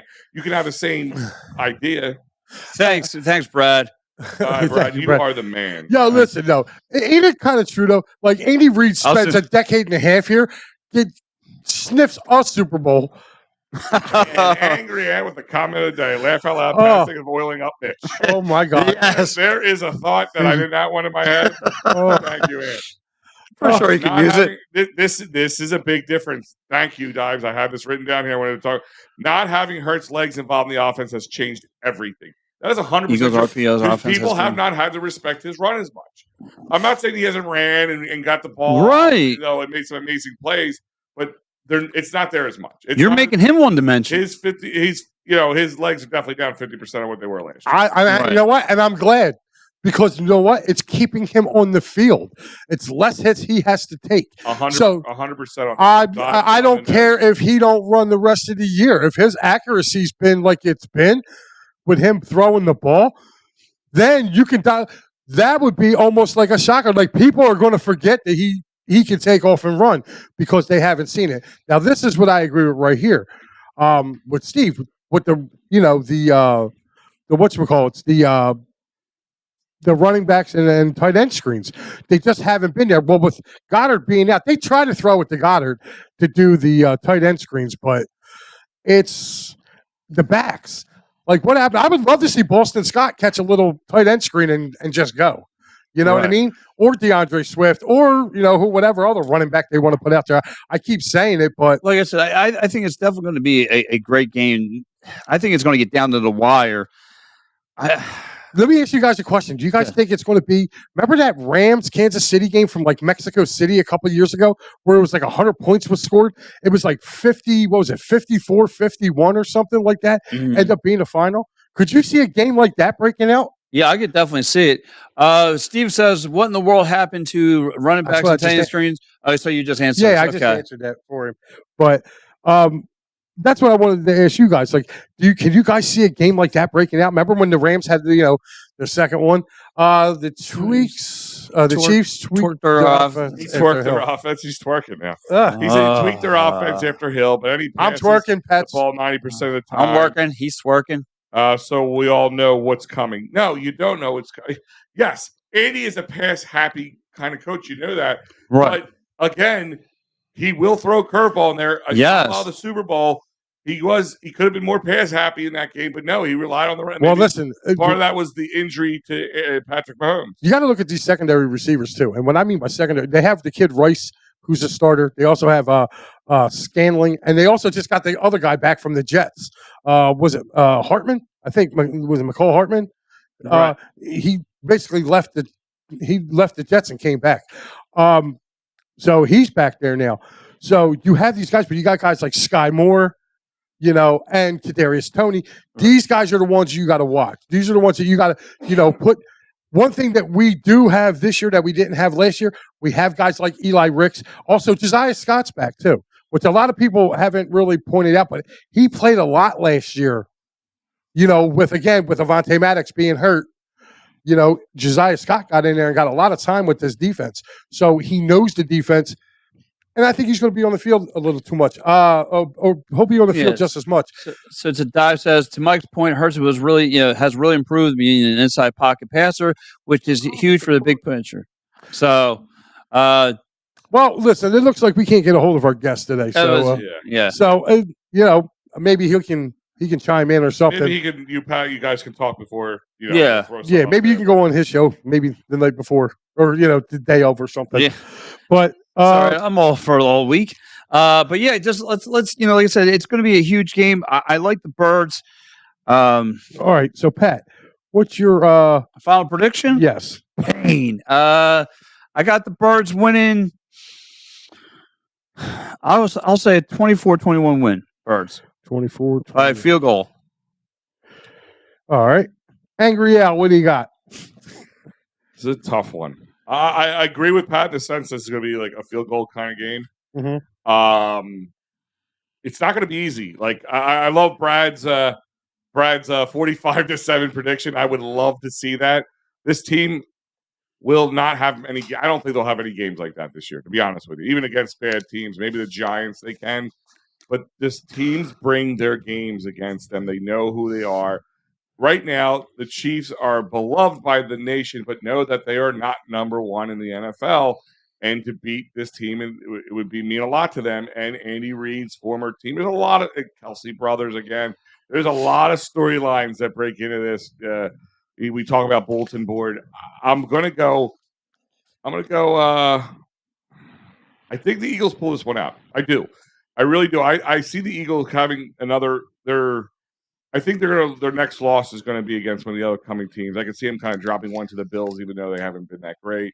Definitely Seattle would be one. They always just seem not to play well in Seattle, but I don't think they lose this one. And I'm going to go 32.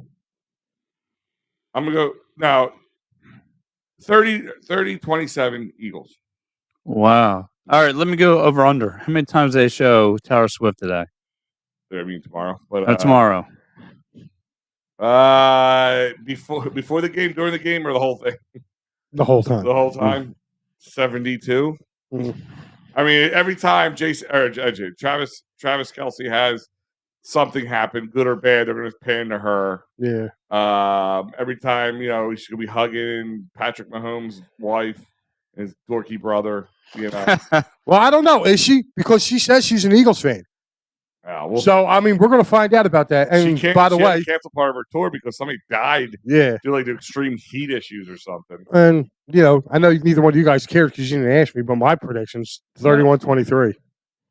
I was waiting. Yeah. No, you weren't waiting. You went right to, over and under shots on Well, yeah, but I want to add that in there because it's going to be funny when you see. You gonna place a bet on it? No, I don't. Most of the people circled us this game. You'd think we would have circled. Yeah, this is a game they definitely. I think the Eagles have circled. Listen, like the Niners have us circled because they're so. Oh, I can't. You know what? I think the Eagles got them circled too. I think the Eagles can't wait for that. And I'm gonna disagree with you too, Al, about next week's opponent because I think that's a team in turmoil right now. Well, they did fire their OC. They fired their OC, and I think they're going to lose to the Jets today. So I got. Well, like I said, that's one of my picks. I by the way, see that happening as a letdown, just because. But they're at home, man. Do you figure they're going to lose 2 games on the road? You think they're going to come here and win? Like Buffalo's, they're not a good road team. They are not a good road team. I just don't see many other losses. I mean, this could be a loss tomorrow. It could be. But I'll tell you what. I think Patrick Mahomes.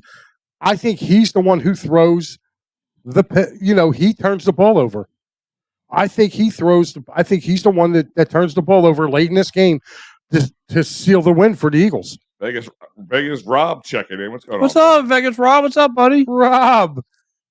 45-7. Brad, I love Brad's optimism. I love his enthusiasm. But Kansas City's too Me and good. Mike were pretty close, 30-26. He said 30-26. I got 31-23. Like I said, the way though, if you go back and read through Mike's comments about the Eagles, I didn't see him having the Eagles win this one.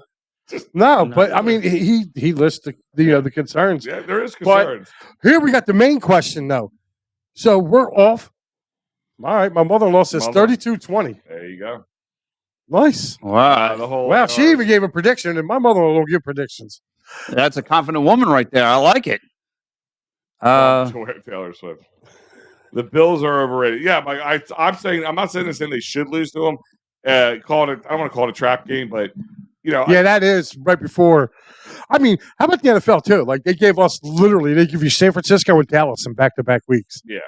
Yeah, there's no favorites there. You can tell they were against us from the get-go. Angry I have the Chiefs winning because the refs play a big role in the game because the NFL wants the Chiefs to win because Kelsey and Mahomes are poster boys for the Listen, NFL. even the poster boys lose at some point. Yeah. I'm sorry. If it's egregious, like people will see it. Not for nothing, but you know how many times I've heard the Eagles the Eagles get away with a lot of calls this year. The Eagles are getting away.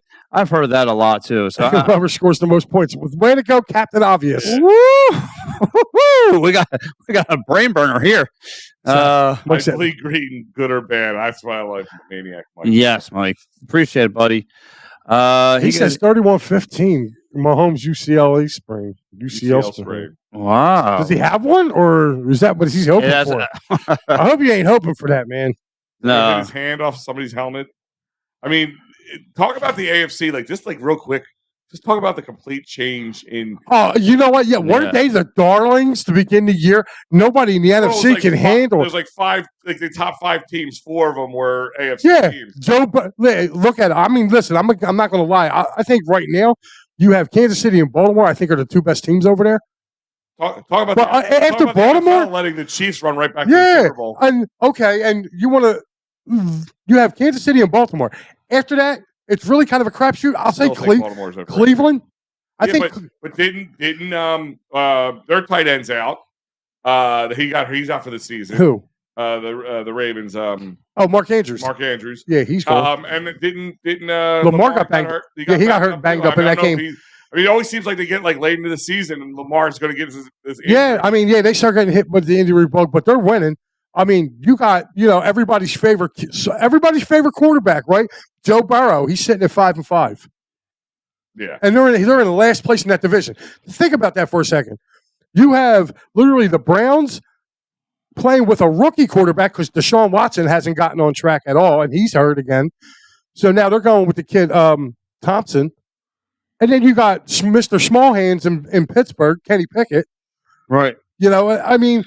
Let's go. I mean, to look at that, I mean, listen, you're just looking around. Like right now, I feel like the more dominated conference is the NFC. Oh, yeah? I'm tired of hearing about this AFC bias. What the hell are the Chargers? Hold on. If everybody's healthy and playing well, the AFC is a better division. No, explain to me how. If everybody, I mean, listen. If everything's even in the sense that everybody's healthy. Listen, the Eagles playing the level that they know they can play. You got Kansas City, of course. You got the Bills with Josh Allen. Okay. You got Burrows and the Bengals. But the offense should be a better team. Let's be honest; they should be a better team. That's it. I'm trying to think. Hold on. I feel like I'm forgetting somebody. Cleveland. I mean, listen. Not there yet. But hold on. If Deshaun Watson plays at his level, okay, fine. If he's playing I forgot Watson. If he's playing at the Houston Texans level that he played at when he was in Houston, they're a perennial power team. There's 5 for you right there. There's 5. So okay. In the NFC, the Eagles and Dallas, if they don't bungle. Eagle and Dallas. You have San Francisco. I see my problem with it, and this is not me hating on the Niners. This is my feeling behind it. The reason I can't, they always do play well, but without a good premier quarterback, we just named all teams with premier quarterbacks, right? Right. Brock Purdy's not a premier quarterback in any which way. No.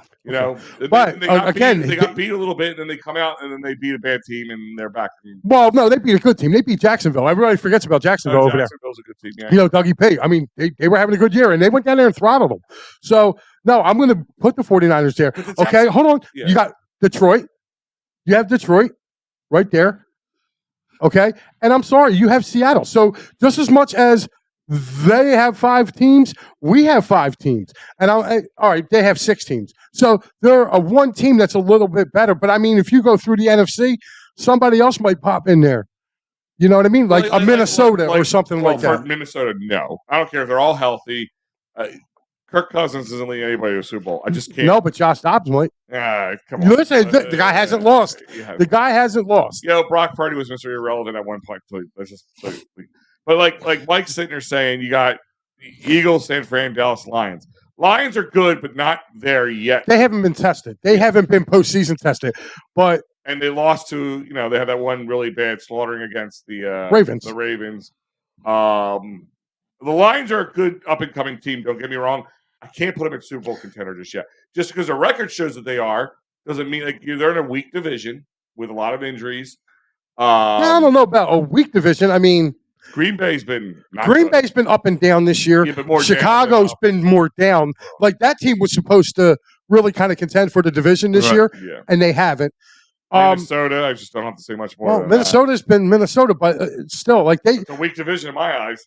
In your eyes, but it's like when our division was weak and we had the Eagles and it was everybody, and we were beating up on everybody. Playing divisional players, yes. The things are a little tighter no matter how good the other team is versus the other, like from a record wise and all that. I get what you're saying there. But ultimately, if you're in a weaker division, it gives you an upper hand. Like, how many times? Oh, wait a minute. I forgot about New Orleans, too. We got New Orleans. Yeah, but I mean, hold on. To Mike's point, though, how can you put it? I don't know if you could put the Lions as a Super Bowl contender. Yes, I mean, you can, but dude, what are you? You have the second best record. Okay, but with playoffs time, but no playoff experience. You are what you are until you get into the playoffs. Yeah. Right now, they're the second best team in the Yes, I know NFC. what they are. I mean, I can't, as a Super Bowl contender, I can't pull them there. Dude, the Eagles are one loss away. The Eagles are one loss away from losing home field advantage, dude. Like the whole thing could go through Detroit. Now, whether they get there or not, but you have to put them up there. They are a viable Super Bowl contender. Look at their wins. They have beaten some really good teams. They've beaten the Chargers. They've beaten the Chiefs. They beat the Chiefs in Arrowhead. Okay, that's all. Hold on. But again, you can't sit there and say Kansas City's a Super Bowl contender when the team that they played beat them in their own house. I never said. I'm just going by the ones he's talking about from the NFC. But they are. They're number 2 in the NFC. Like they're a Super Bowl contender. Didn't we learn anything from this baseball season? No, baseball, different sport. I know it's a different sport, but I mean, when you get into the playoffs, it's all different. I know it's all different. All I'm saying is you're saying that they're not a contender. They are a contender. They're a contender this year. Now, whether they do something in there, because, all right, listen, I'm going to be real honest with you. Either one of you guys, if they were to match up against the Cowboys and that game's in Detroit, you think Dallas is beating them in Detroit? Yes. I don't. Yeah, I don't. I don't at all. How do you not figure? What do you mean, how do I not figure? Because they have an offense and an offensive line that can, like, their offensive line is right below the Eagles. That offensive, listen, they can control. They play Dallas later on in the year. Right. Again, in Dallas. Where do you see that game? I'm telling you now, the Lions are going to beat Dallas in Dallas. I don't know about that, Mike. The Lions are the Eagles of last year. Ooh. I don't think they're that up. They're up there. That's not me being a listen. They are a good football team. They're a good up-and-coming team. They have a coach that they all buy into. Yes. Listen, this is what I want you to do. All right, since we're all off next Thursday, they're the early game. They play the Packers. Watch that game. That's all I'm asking you to do. Just take 1.5. Look, you're going to be stuffing your face with bird and all that. I think that's what Mike was trying to say. The Eagles of 2 years ago, when they were like 9-8, they started getting this identity. They started seeing what they had. So I think next year they definitely can become Super Bowl contenders. But I think they are. I think they can get to a divisional round. Maybe even have to. We may have to go through them to get back to a Super Bowl. I understand that, Angry Anthony, but I don't think they're going to be up to snuff against that Cowboys team. I do. I do. Most definitely. They also have one of the easiest schedules going forward too. Well, again, we had to go through that last year. I know. I'm just saying we had to go through with that last year. That gives them the upper hand of getting into the playoffs, and possibly because that's what makes this gauntlet a little bit more difficult because you have. Right. Everybody's talking about our 5-game gauntlet, but. Yeah, I'm sorry. I just cut you right off. No, go ahead, man.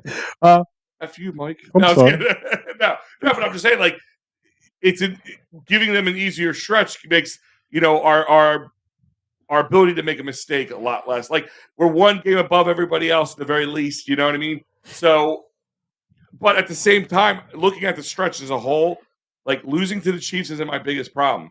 I want to win all the NFC games. Right. Like, if I'm going to lose the Chiefs in Seattle, I'm okay with it. Seattle's the Bills. I'm okay with it, but I really want to. If over the 5 games that we're looking at, I'll lose those 2 games as long as I can beat Dallas again, San Fran, and let's see, we have a call here. Mm-hmm. Your man. Yeah, that's my guy. Hey, good morning, Des. How are you, buddy? Doing well. Dennis, it's been a little while since I got a chance to talk to you. I haven't talked to you since Super Bowl weekend, so. Hope it's all well out there. And what's happening, my friend?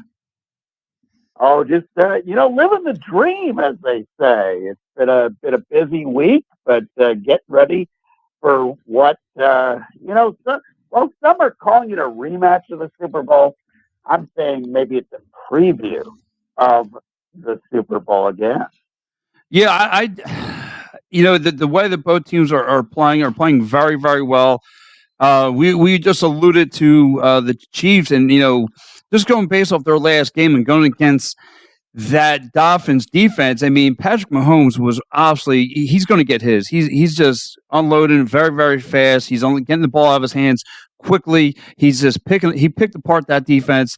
Again, going through experience with Andy Reid, we know he can throw all sorts of different formations.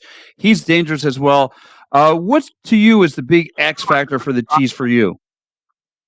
The Chiefs just have to play as a more cohesive offensive line right now. They replaced both of their offensive tackles this year.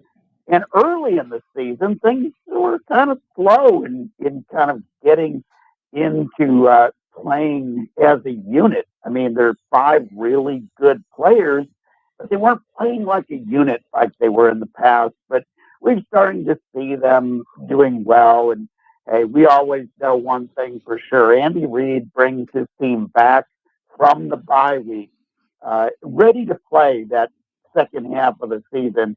It happens every single year. So I would expect that offense to be clicking. And whoever thought we'd be talking about a top 5 defense when it comes to the Kansas City Chiefs? It's been a nice addition here with all the young talent they've brought in.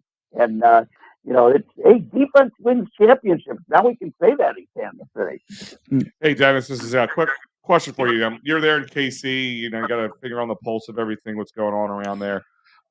Here, in Philly, even being 8-1, you might not feel 8-1 with how we get on top of our players and our team sometimes.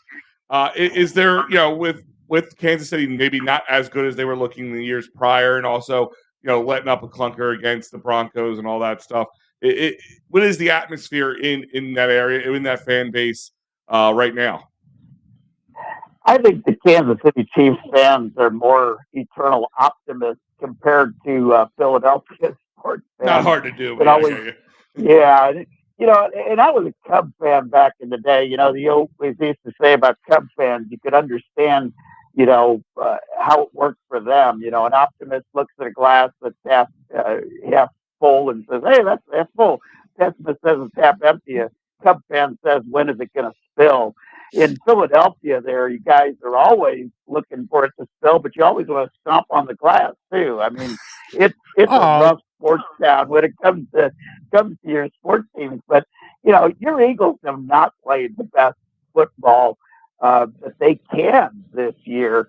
That defense was, getting some yards and points scored against them. But boy, we kind of know what happened towards the end of the year with the Eagles. They played better football come the playoff time, and look at the record. It's amazing with how sort of up and down that defense has been this year with all the changes that they are in a situation that they're in. So it's a nice problem to have in Philadelphia. All right. Hey, Eric, this is Mike. Listen, I want to know, do you think that Chris Jones put up bulletin board material when he went on the Rich Eisen show this week and said that Steve Spagnuolo and his defense found a way to stop the brotherly shove? Oh, I never like to hear players say that they found a way to stop anything. But no, I don't think it's going to give any bulletin. If that's the bulletin board material nowadays, that's gotten pretty easy going. And, in the Super Bowl, they only had one failure, really, of the brotherly shove. So I don't know if they've definitely found a way to stop it, as any team has. The best way to stop that play is not to let them get in a short yardage situation and, take the ball away from them when you get a chance. And that's what the Chiefs should be pretty good at here going forward. And, Monday night, I think it's going to come right down to who can take good care of the ball. Is it the Chiefs? Is it the Eagles? Who gets that key turnover and can get a short field? We kind of know both offenses what they can do. But I think those short field scores are certainly going to be the difference here. Okay, so do you have a prediction for the game? Oh, yeah. Of course I've got a prediction for the game. I do think it's going to be a little lower scoring than some are sort of thinking. So I'm hey, what a surprise. I'm picking the Chiefs. 23-20 is my prediction for Monday Night Football. I'm a little concerned about the weather, though, guys. I think we could have a little bit of rain to deal with in Kansas City on Monday night. Oh, beautiful. Beautiful. So Dennis, my question is there any concern? I mean, like I said, I saw the way. I mean, even though it was kind of late, the Dolphins were trying to make a comeback. Is there any fear with the secondary of the Chiefs that you might have? Knowing what Jalen Hurts could possibly do. And like I said, I think this is going to be a mirror match for both quarterbacks. I think they play similar styles. But do you have any concern about your secondary over there? Yeah, not really. The secondary is going to be as good as the pressure that they get on Hurts. Jalen Hurts is a terrific quarterback, and if you give him time, like any terrific quarterback, he's going to pick you apart. And boy, does he have the people to do it with Devontae Smith and A.J. Brown playing just at their best levels, really. A.J. Brown is playing out of his mind this year. The big difference is what happens at tight end this week. That is the big question mark in my mind, because that's an area where I think the Chiefs could be vulnerable. But, it's going to come down to the pressure. Does Spags come up with a way to contain Hurts in the pocket, not let him get outside and get those extra seconds to throw? Because if they can contain him in the pocket, put some pressure on Hurts, then the secondary will look just fine. The Chiefs' defense this year has been really strong because they can just keep coming at you in waves. I mean, there's 20 guys on that defense that have played significant snaps. I'm kind of looking for the Eagles maybe to go up tempo to keep the Chiefs from having the ability to switch in their different packages depending on the down and distance.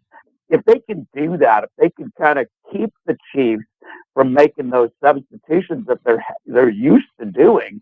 That might be one way that the Eagles can kind of take a little edge off that Chiefs defense as well.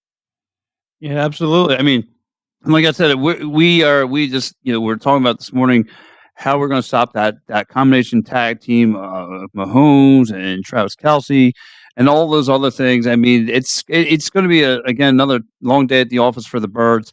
They're going to have to try to figure a way to stop that. Again, we all know Patrick Mahomes releases that ball pretty fast. I mean, less than 2.2 seconds. I mean, this dude is.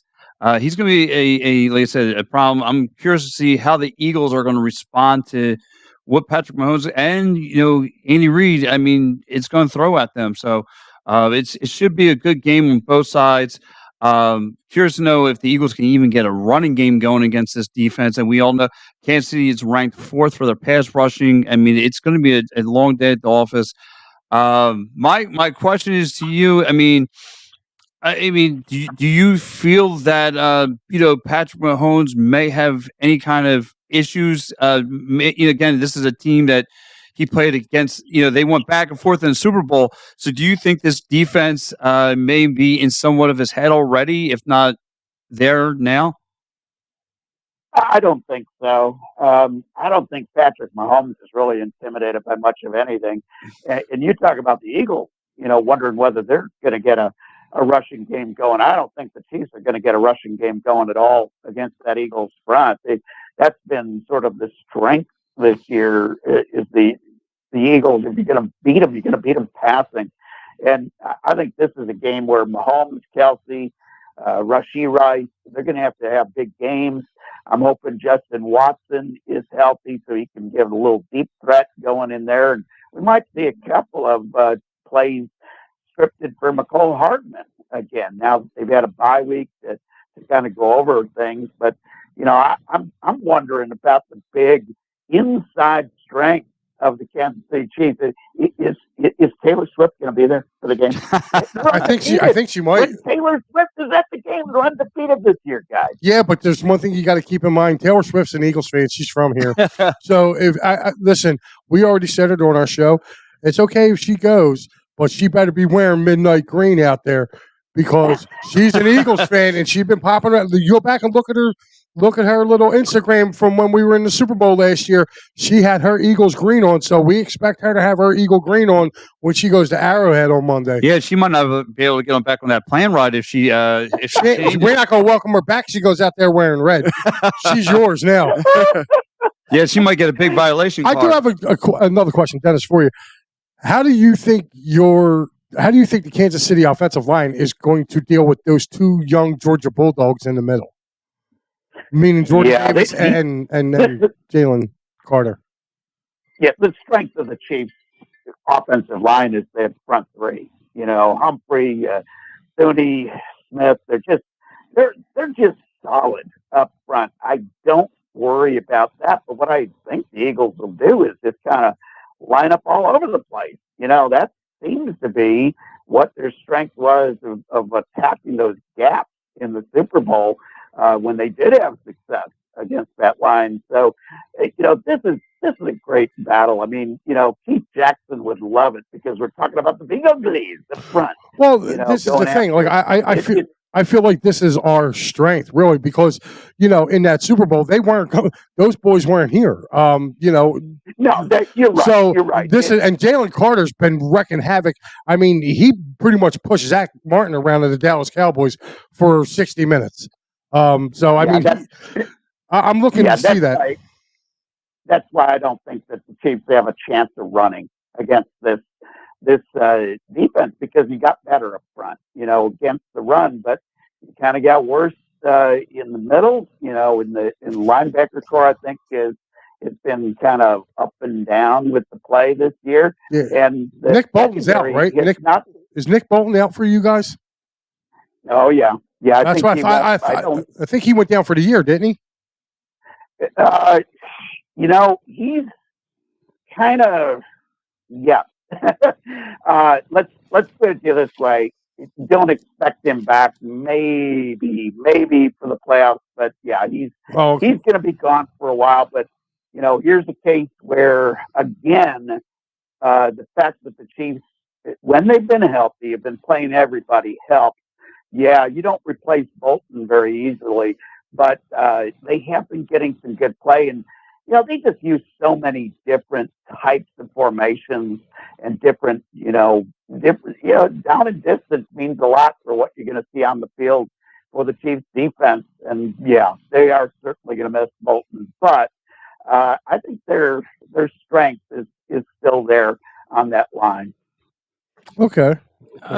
So, Dennis, one more question before I let you go. And like I said, we definitely appreciate you taking your time. And I appreciate you. Like I said, I know it's like a last minute thing, and I said, oh my gosh, I said, we've been busy over here because we had so much sports we've been dived into as far as Sixers, Flyers, Phillies baseball. We've done a lot. So, and I said, oh my God, I said, I got to give my man Dennis a call. I said, what better way than get a hold of my man Dennis because I know again you talk with a lot of you talk with a lot of Chiefs fans. You have your own radio station. You're doing very well. So let me ask you, what kind of meal does Chiefs fans on a Monday night bundle up for?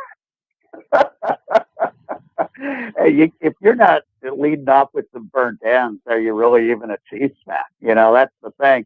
But you try burnt end cheese all steak. the way, baby. What is a burnt end? I'm sorry. Fans gotta have. I'm sorry. I'm a little ignorant to this. What is a burnt end? Burnt end is the best part of the barbecue, man.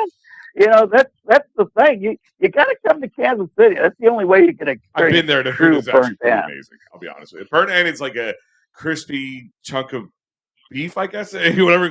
Brisket. It's like Yep. Yeah, Yep. yeah, and it's delicious. And there's a place around here that makes burnt end cheesesteak. So they take the best of that and a cheesesteak, and it's phenomenal. Okay. Yeah, in the Kansas City area, that's an appetizer when you go in to get your meal. But no, that's the best way to lead off a Monday night football feast is with some burnt end. All right, nice. And now, what's the weather? You said it's going to be a little rainy. What's the weather like out there? Is it cold? I mean, I imagine it's cold and stuff. But I mean, is it like is it going to be nasty rain out there? Do you know of? It's going to be in the 40s for game time temperatures, and I'm just a little concerned about some light rain. I don't think it's going to be all that bad. A little bit of crosswind. So yeah, it'll be Chiefs weather, man. Yes. They play good. Mahomes plays good in the garbage. That's the one thing we know. Well, listen, Dennis, I want to, like I said, thank you so much. Well. Dennis, I want to say thanks for hopping on with us and appreciate your time. Like I said, I'm sorry for the late minute inconvenience, but I definitely you took the 5 minutes to hop on with us and talk some Eagles and Chiefs tomorrow night, everyone. Monday Night Football, Birds, Chiefs, you name it, we got it going on. So thank you so much, Dennis. You're very welcome, guys. Anytime. All right, Dennis. All right, Dennis, take care. That was our guy, Dennis, down there in Kansas City. Does a great job hosting his show out there. Does a phenomenal job. I recommend him. Go follow him on X. Is it DMIC? I'm sorry. Yes, it's DMIC Media. Yeah, go give him a follow. Does a great job covering the Kansas City Chiefs. Go hit him up today. Follow him. Speaking of coverage of the Chiefs in the Eagles game. Oh, look at the lineup. Look at this motley-looking friggin' crew right here.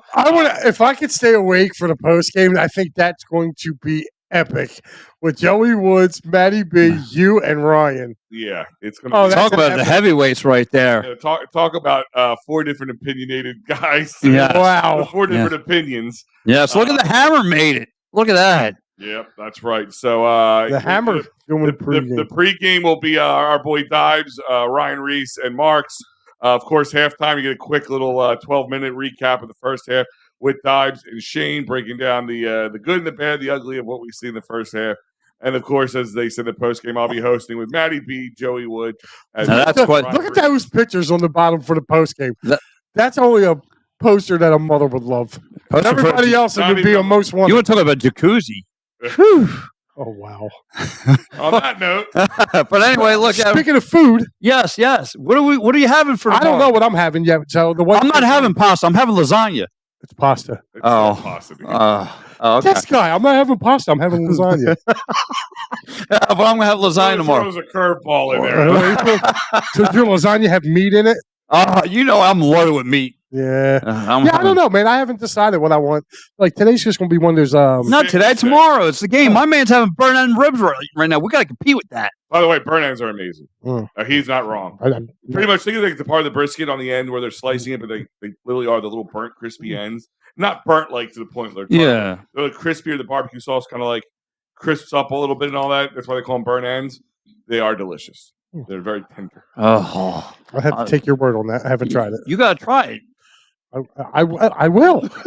God. Tomorrow, I don't know, man. I might do cheesesteaks. I actually got some cheesesteaks in my makeup. He's having himself a nice T-bone. Yes. And speaking of, since the Birds are not on, I'm not really happy about the slate today for a game to watch. I mean, other than Birds and Niners and Tampa Bay, is there really a game to watch? Pittsburgh, Cleveland. It's a rivalry game. That's a rivalry game. I mean, I know you got quarterback small hands going for Pittsburgh, but I mean, what better? I mean, the Browns, Steelers from the dog pound. That's a good one. I'll be doing my six. I'm not going to give my six-pack now. I already gave it on Sunday. I'm going to reiterate it again. Sunday. It is Sunday. If you want, Pat, you want me to give them real quick? Yeah, whip it out. All right. I'm going to take Seattle today, money line. Yeah, right now. No. No, I'm not. No. Anyway, Seattle, money line straight up. I got them over the Rams. I'm taking Cleveland -1 today. Over those Pittsburgh Steelers, I'm taking Detroit -a touchdown and a half, 7.5 against the Bears. The Bears are useless. This is probably the best pick of the day. Houston at home, -4 against those Jonathan Gannon Arizona Cardinals. I'm taking Denver tonight at home. They're getting, I believe, they're getting 2.5 points. So I'm taking Denver plus 2.5. My upset special today: those New York Football Jets. That's right. With the 7 over those Buffalo Bills. That was another game to watch, even though you don't have two great teams. The divisional game, the Bills need this.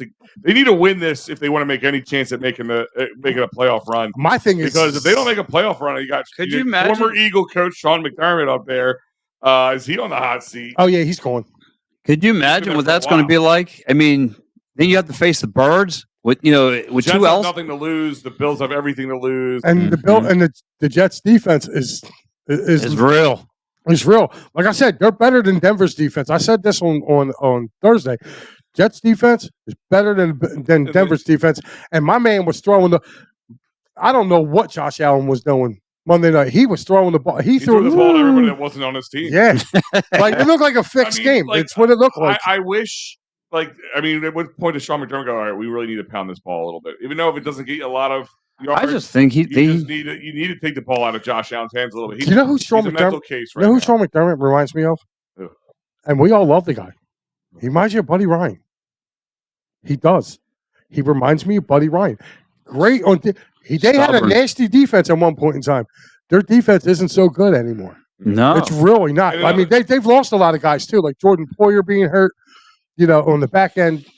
Well, the other quiet game to watch, even though the Bucs aren't a great team, the Niners-Bucs game, because can the Niners continue to get back on their winning ways? Or I think that's in Tampa too, ain't it? No, it's in San Fran. Okay, so then. I mean, if you want to watch another divisional rivalry of the Niners or the Giants and the Commanders, I might watch that because you know what? That's a bloodbath, dude. That's a blood. Nah, I don't have to. I got Red Zone, dude. That's right. But yeah, so I'm actually going to get ready. I'm actually going to take the wife is going. Me and her going out for brunch, and then there you go. Where are you going? I don't know yet. She just hasn't decided. Thanks for the invite, jerk. Yeah, it's her birthday, dude. It's the only time I take her out. Then stop, man. And now she's going to want brunch more often. Are you going to come out of a birthday? By the way, brunch, very underrated meal. What's that? Yes. Am I going to pop out of a birthday cake? Yeah. No. Oh. For what? For him. So just surprise her at nighttime. The mood calms down. You want to, give her. That's all. Oh yeah, I try that. I'll be sleeping in my car. Are you into that stuff? Poor Monique. That's all I'm going to say. I don't know, but I start to feel bad for her. Is she just a glutton for punishment? Yeah, well, I mean, she's got a glutton for a husband. Might as well be a glutton for punishment. You just got to get the handcuffs and whips and. All right, guys. So for Pat Superior, I'm Mike Lauer. Socks and wet socks and Have a